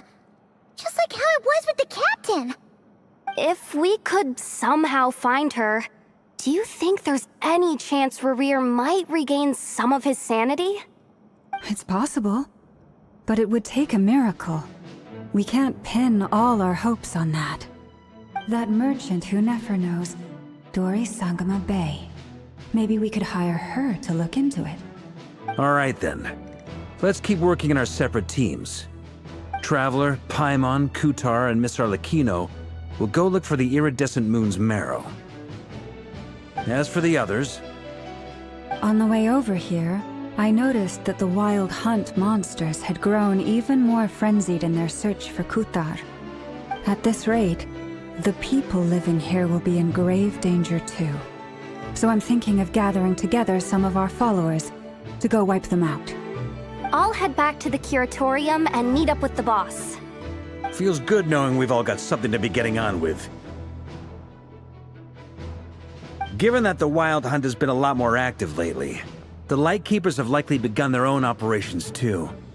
If that is the case, someone will need to pass the news on to Flint's. I'll hold the fort for now, then discuss our next move with Flint's, Aino, and Anefa when they get back. Alright then. Well, the clock's ticking. If that's everything, we'll be on our way. We'd better get moving too. We'll try to buy you as much time as we can. Relax. Just do your thing. I decided to call in some backup since things are getting so hairy. Our reinforcements should be here any minute now. Stay safe, everyone. Dismissed.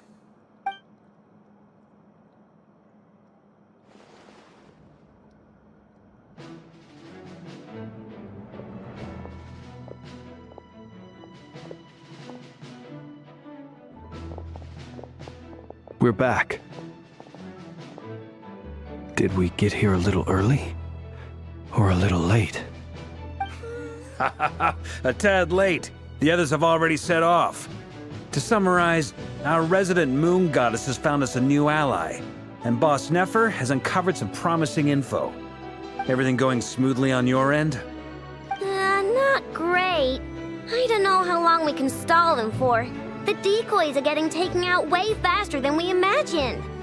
I'm gonna make some more later, but I need a timeout first. I'm so tired right now. Oh, right!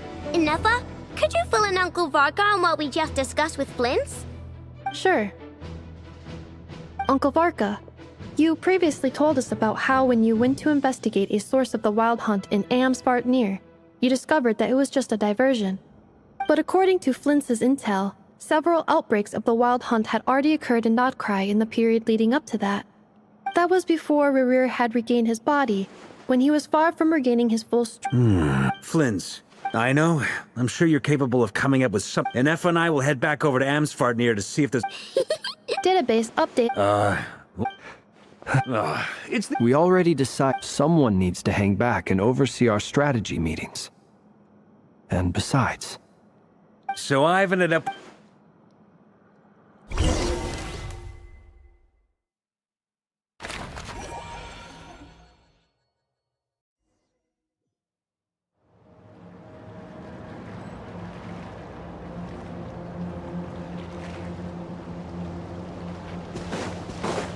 Settle down!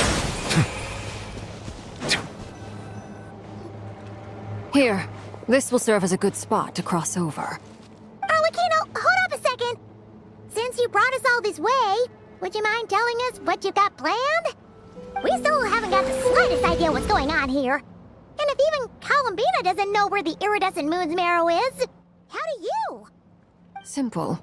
Because I am an inheritor of the royal bloodline of the Crimson Moon, and one of the last surviving embers of the Two Worlds' flames. Huh? Are you serious? As in, you're a descendant of that Crimson Moon dynasty we were just talking about? The one from ancient Conria? Your surprise is understandable. I was also taken aback when I first learned of it. But the more I thought about it, the more I realized the signs had been there all along. When I was young, I discovered I could wield a very special kind of fire. It coursed like blood through my veins and smoldered away inside my nerves.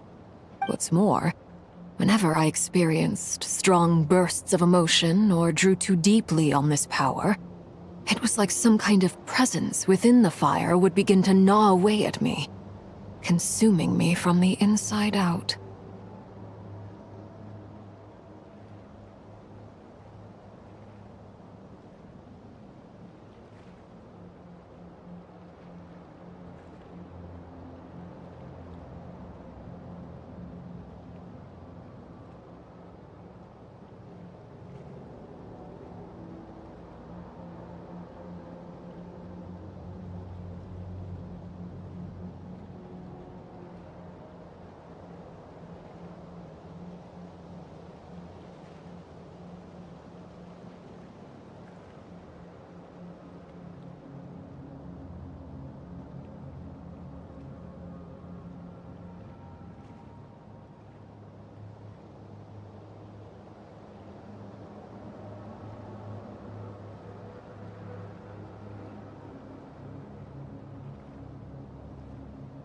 Exactly.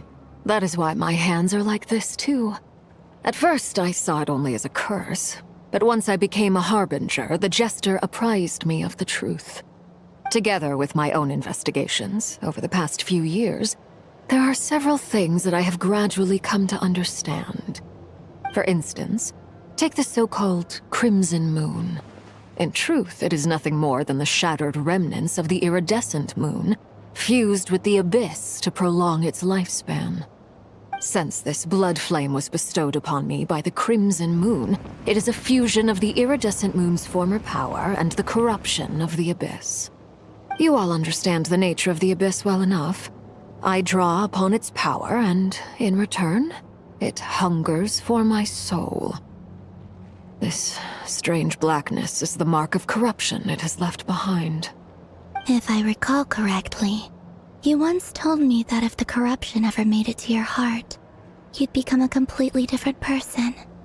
Yes, and that's the reason I'm always careful not to push my power too far. It's essentially a never-ending tug of war. Oh, sounds intense. Anyway, the rest of my story can wait. Is there anything else about the Crimson Moon or the Iridescent Moon that you're unclear about? Paimon has a question. So, the Crimson Moon that the Karians used to worship was actually the Iridescent Moon, right? Which was one of the three Moon Sisters. Does that mean that the Karians were to the Crimson Moon as the Frost Moon Scions are to the Frost Moon? So much of that history has been lost. We have no way of knowing exactly what they were like. But I would suspect that the Conrians weren't as devout in their moon worship as it might appear. The iridescent moon's remains simply served as their link to the abyss. Later on, perhaps someone discovered a way to make direct contact with the abyss. Or maybe there was some kind of ideological divide. Either way, a dissenting faction staged a coup and drove out the royal heirs of the Crimson Moon dynasty. Still, even with the dark sun looming high overhead, the Crimson Moon's glow never truly faded. If you want living proof, it's standing right before you. The first time we met, I sensed something familiar in your presence. When I looked at you, I felt I could see that mysterious red moon in the corner of my eye. In your flames, I saw its broken image, surrounded by a strange black aura. Well, I appreciate that you kept it to yourself. Much about the Crimson Moon is still a mystery, and I'd prefer not to end up as the object of an insane research project. Anyway, time is against us here, so if there's any other questions, they'll have to wait. I just want to make sure I've got one thing straight. In her letter, Sandrone mentioned that since you are unable to contain the iridescent moon's marrow yourself, You intend to leave it in my custody, correct? That's right. For now, it's the only way I can pay you back for your help. The iridescent moon is already part of who you are, so with its marrow in your possession, you'll be even more powerful than before. Deal. Then let's get started. Get what started? What does this place have to do with the Crimson Moon? When I first became a Harbinger, the Jester gave me a book called Paranhari, also known as Leobranto Innamorato. You should be able to buy a copy next time you're in Fontaine. It's a love story set in the Crimson Moon era, but setting aside the tangled romances of its characters, it also records a few interesting details. In the Crimson Moon era, or so the story goes, there was an orphanage that received children from beyond the bounds of this world, and subjected them to a peculiar induction ceremony. Beyond the bounds of this world? For real? And what kind of induction ceremony? The Crimson Moon sages looked beyond this world for beings with powers that surpassed the gods. But fearing they might lose control, they subjected these children to a process of refinement. They made these children crawl up a fireplace and kept asking them, "Have you died? Did you see it?" Until they finally admitted to having died and seen a crimson moon. The adults embraced the children who passed the ritual, telling them, "Within the fireplace, you have traversed the flames between two worlds. Here and now, you are born anew." The book leaves much unsaid, but I suspect that this was their way of branding the children they had enrolled, leaving an indelible mark upon them so that they would forever live in the Crimson Moon's light. That explains why I can't sense the Crimson Moon's marrow in this world. It makes sense that it would be sealed in a special space that can only be accessed temporarily through some kind of ritual. But there's no fireplace here. Do you see a chimney anywhere? Oh, are we supposed to build it ourselves? Okay, fine. Paimon will go find some bricks. That won't be necessary. The fireplace is purely symbolic. The key to the ritual is crossing the flames between two worlds. In other words, the flames that burn within me. Those burned away by such flames leave behind a kind of ghostly afterimage in the world. In the days of Conria, people believed they could be used to bridge the gap between the two worlds of life and death. In short, I can open a passage to that space for you. That's the easy part. The catch is I'll need to stay on this side to keep the passage open, so I won't be able to come with you. Once you're inside, you'll have to find your own way.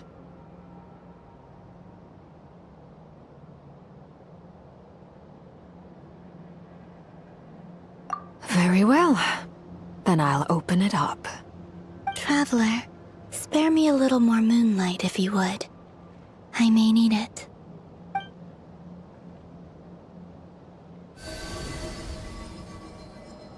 Thank you. I feel like I've recovered some of my strength now. It should be enough to move us across short distances and confront whatever dangers might await.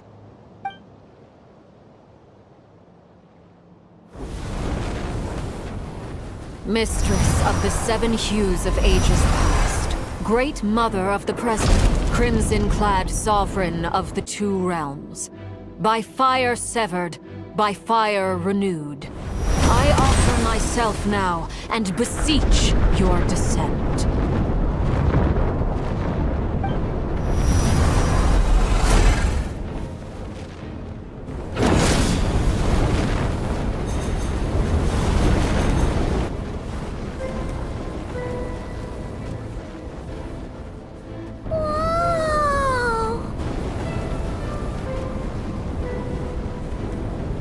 One word of advice. As you're crossing over, no matter what voices you hear, do not answer. Got it. I sense a sinister gloom inside, but also the familiar light of the moon. I feel that I am about to meet an old friend who has changed beyond all recognition. All right, let's go.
Body, seized by the abyss, and hung up aloft like mummified remains. Iridescent moon. Was this truly what you wished for?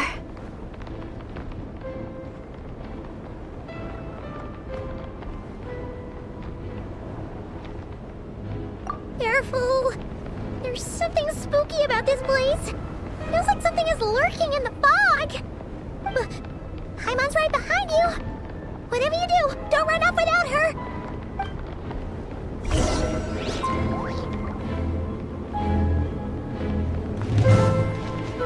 By the way, Kalmina, didn't you tell us that the iridescent moon had shattered into pieces? The moon up there looks pretty cold, Paimon. How is that possible?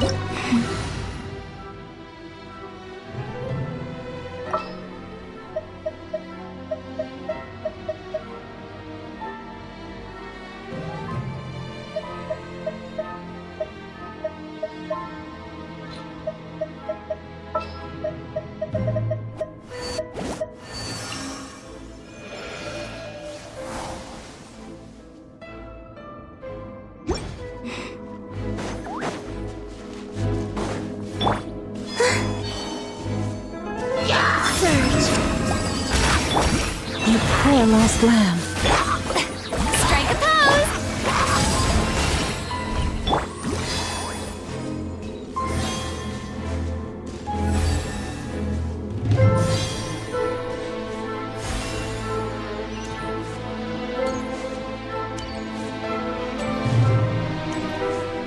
Just like I thought. It was only a facade.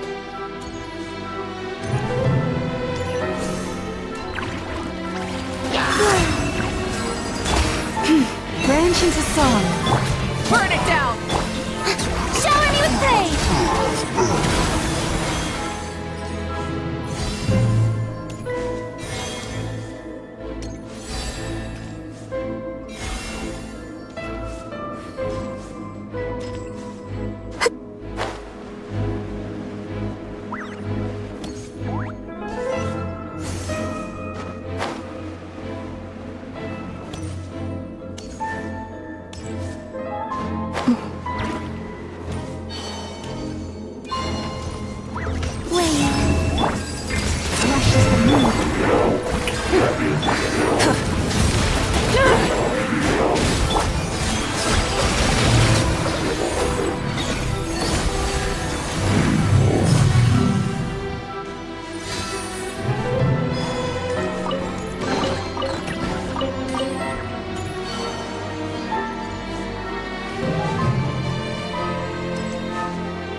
Huh?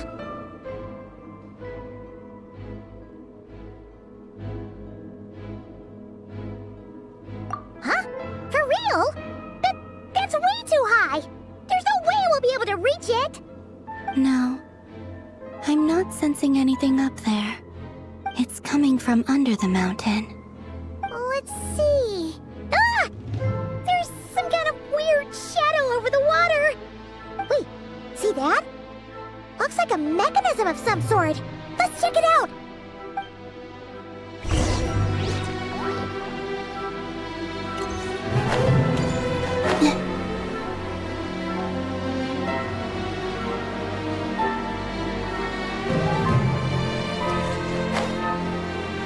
Device from the time of Kalia. Maybe people once came here to study the Crimson Moon's name, and they left this behind. Oh, if we can activate it, we might find some clues.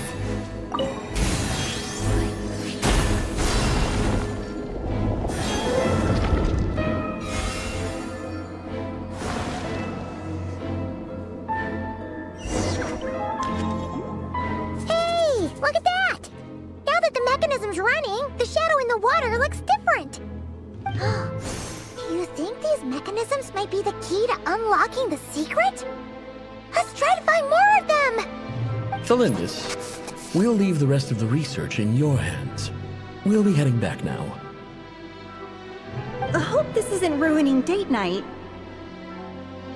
Ugh. Mind your own business. Just leave me some snacks on the table. Thalindis? Is it Rear's girlfriend? How come we're hearing her voice here?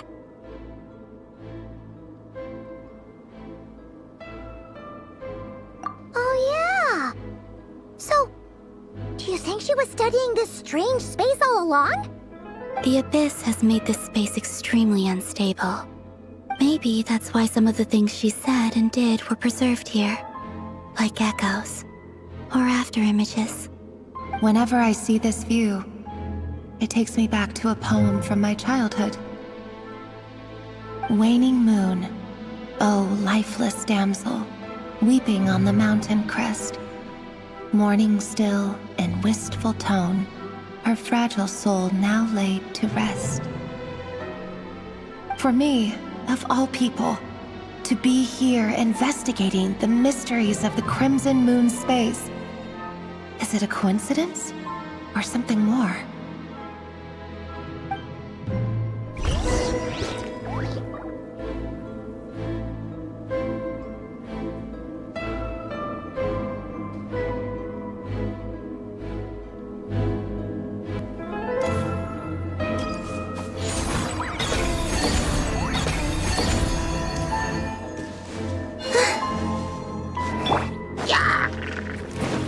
Rise with the sun! Shower me with praise!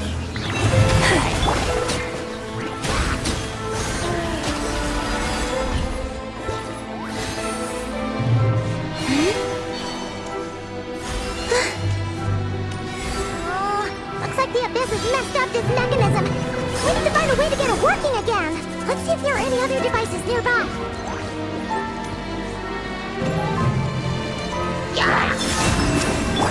Leave this place. Yoo-hoo!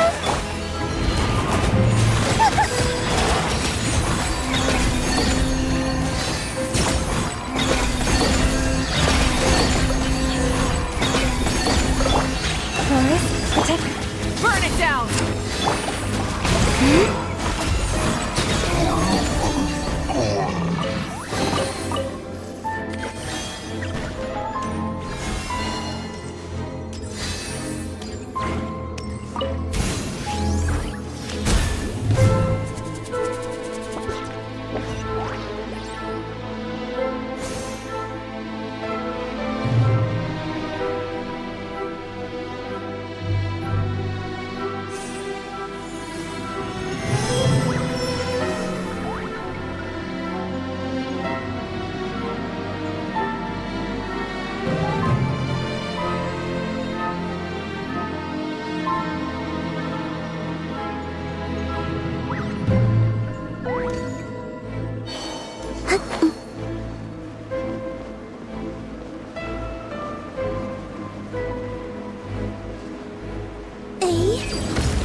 So the moon marrow, or rather the power of the 3 moons, is the key to unlocking. If it really does exist, then maybe this madness can finally be put to an end.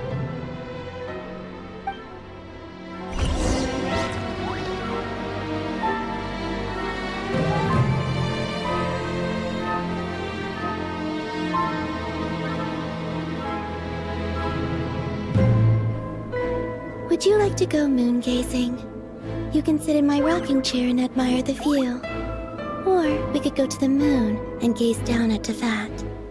Whatever you prefer.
With the Abyss inhibitors in place, I should be able to access the chamber with the Moon Marrow.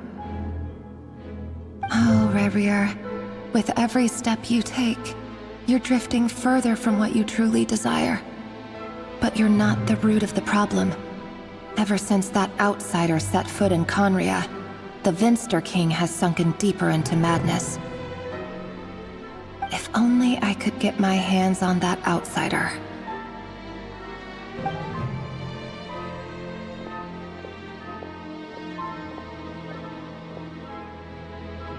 Hey look! The moon's reflection is back to normal! Elendis' voice mentioned a chamber with the Moon Marrow. Do you think maybe it's hidden in the moon's reflection? It must be. For within it, I sense the fragile aura of a dying soul. Then there's no time to lose! Let's go!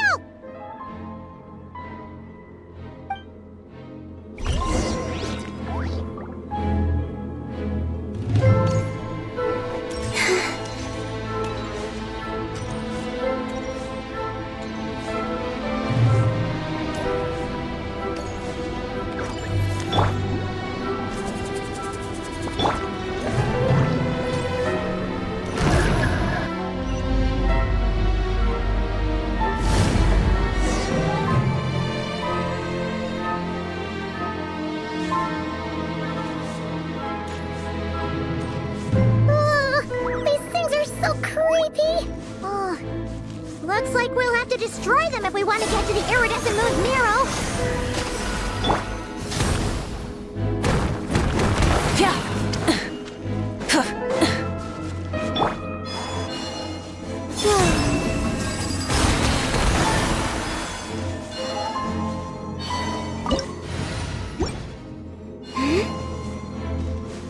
That must be the iridescent moon's marrow! Oh, we'll need to destroy these things before we can reach it!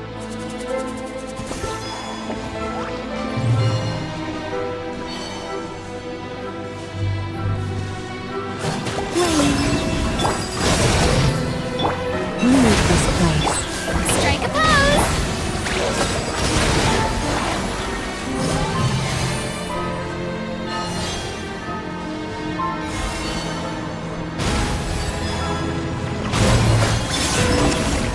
Light it up! Forest, protect.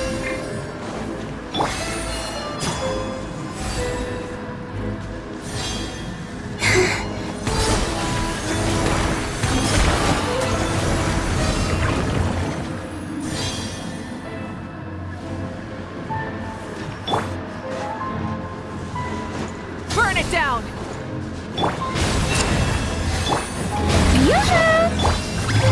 Surge.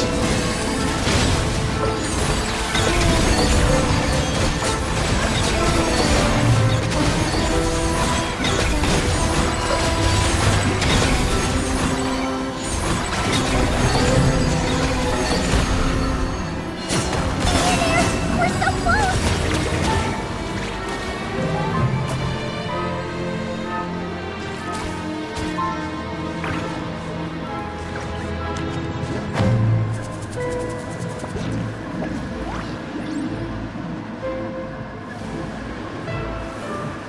Huh?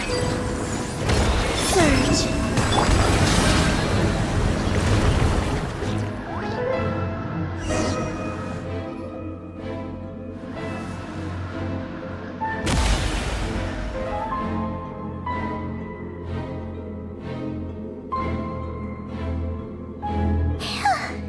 We finally did it! The iridescent moon's marrow. Still burning away like an undying flame, yet now contaminated by the abyss. It has taken on a new form entirely. If we can purify the abyssal power within, we should be able to obtain its untainted essence.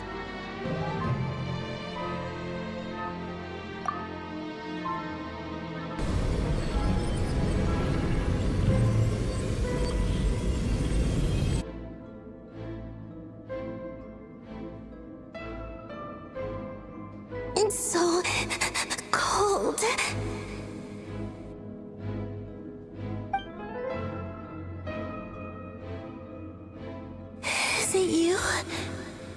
Are you here? Huh? Are you talking to us? At long last, I can see you once more. Our fates have crossed, and I am finally free. I'm sorry, I lied to you. Even knowing what was to come, I still couldn't let go of the fear in my heart as death drew near. The moment the moon shattered, my body began to split apart piece by piece. Like I was being cut into pieces by 1,000 blunt blades. My thoughts scattered as the cold crept in, but I could not bear to fade away like that. Tell me, what was it that brought you to us all that time ago? If only I had possessed your courage, then I might have been spared this torment more painful than death. You look so puzzled. That's how I felt too when I first saw you. But trust me when I say that everything happens for a reason. Farewell, Hypo.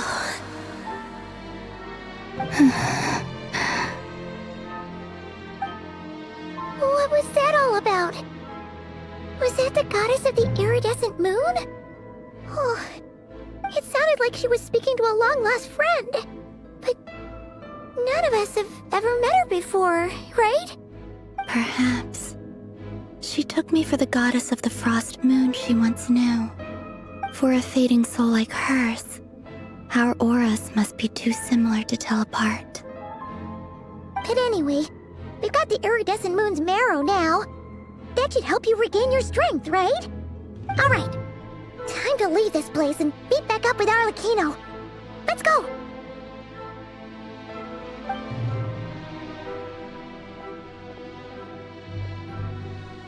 That's odd. This place looks different than when we came in. Waning moon, Huh? oh lifeless damsel. Oh.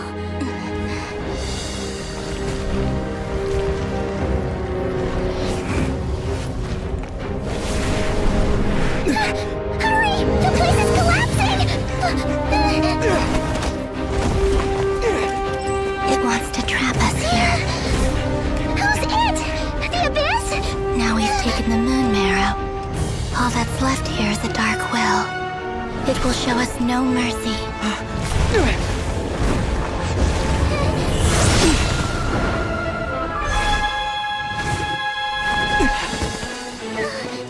Give it back! The crimson moons! My marrow! My heart!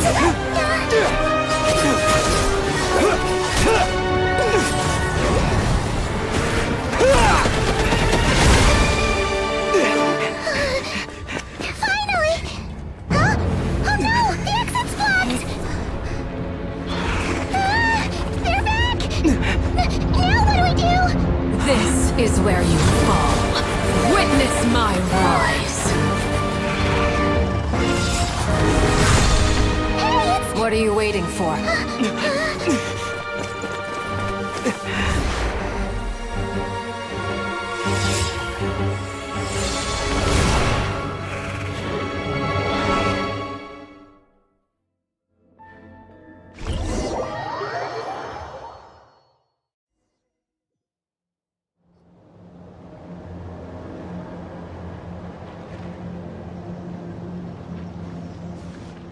Oh, we made it! Was that you, Arlecchino? Did you save us? Wait, your hands! They're... Oh, this? Don't worry. It's a small price to pay. The Abyss wanted to trap you inside, and I defied its will by bringing you out. No wonder it's a little angry.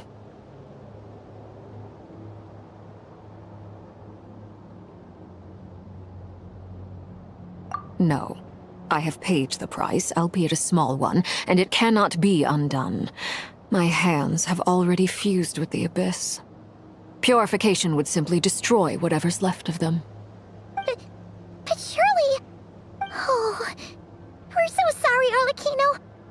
Paimon can't believe you'd make a sacrifice like this for us. As much as I'd like to call it a favor, the truth is I was simply holding up my end of the deal. Well, Columbina. Yes, you did your part. And as promised, I will leave the iridescent moon's marrow in your care. From this day forth, may the two worlds' flames burn ever more brightly.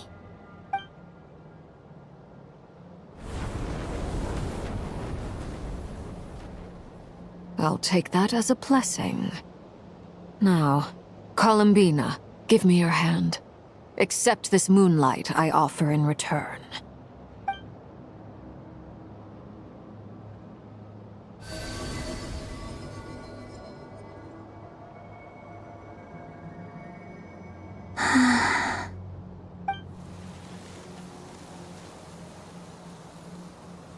Feeling stronger?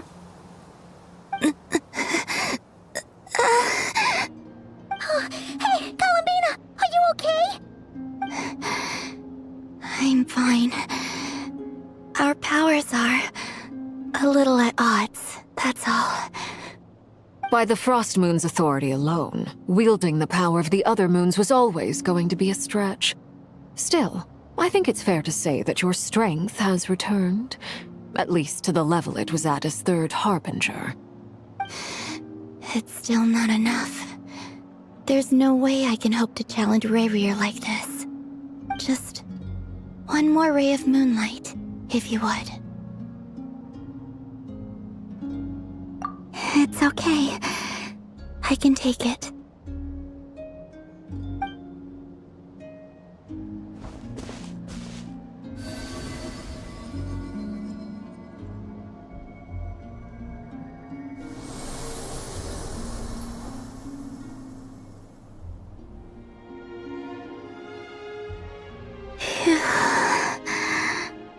How about now? Fighting fit? At the very least, I won't have to stay hidden like before. I want to see him gone from Not Cry. The Rayhear of Solnari and his wild hunt must be sent back where they belong. Well, it's good to have something to aim for. You certainly seem more alive now than you did earlier. When I first met you, you didn't strike me as a ray of moonlight. More like a wisp of fog drifting in from who knows where, ready to scatter at the first sign of a breeze. But now, you're full of vitality, just like the Frost Moon, once the brightest of them all. May you keep shining, Columbina. This is who you are. Thank you. Look after yourself too, Arlecchino. I know you have plans of your own, and that's why you're always seeking to grow stronger. But whatever you're after, don't let the Abyss take a hold of you. I do not wish to see you go down the same path as Rayrear. I appreciate the concern, Columbina.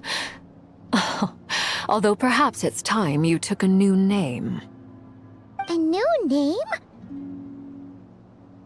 Kutar, the Moon Maiden, Columbina, they're nothing more than code names. They describe who she is and the roles she's played, but they're not her real name. We often use code names in the House of the Hearth, too. But it's knowing your real name that keeps you grounded.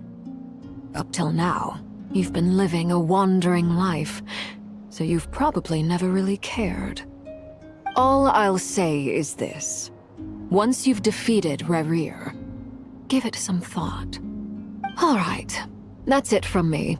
I'll get you back safely first, then go meet up with Sandrone. You're the best! I appreciate the gesture. It speaks to your good character. Anyway, let's get going. There are more urgent things to do right now than trade compliments.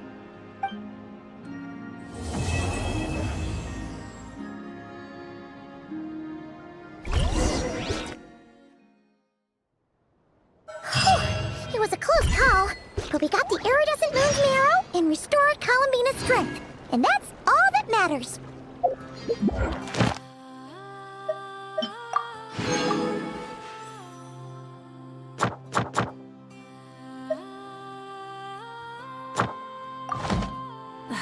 Instead of confining themselves to the heavens, God should broaden their horizons in the world below.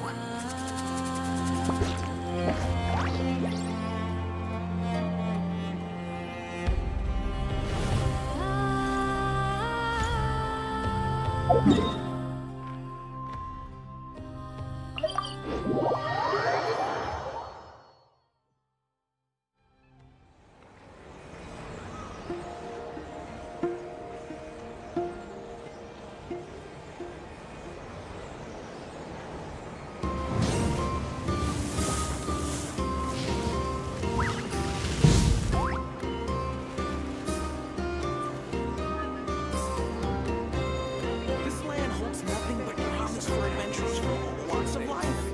Wouldn't you agree?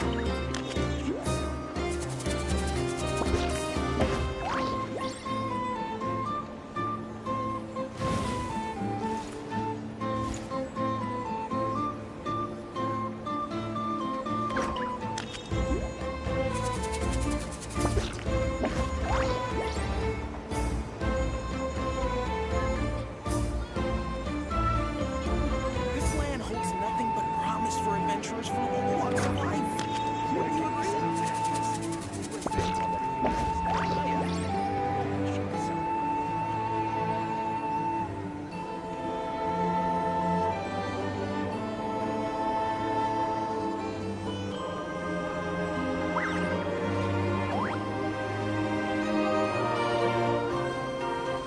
This land holds nothing but promise for adventurers from all walks of life. Wouldn't you agree?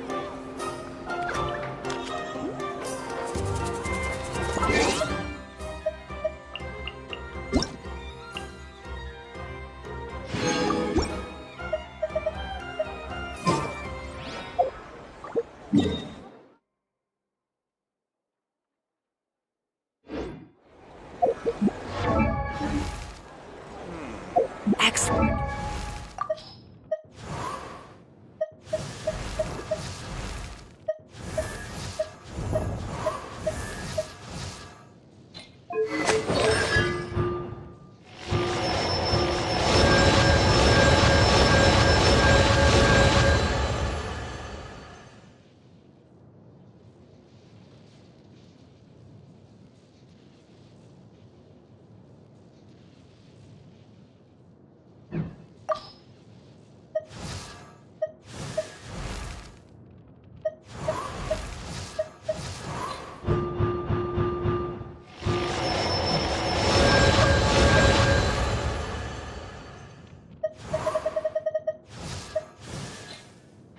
Exploration and trials. Adventuring is right up my alley.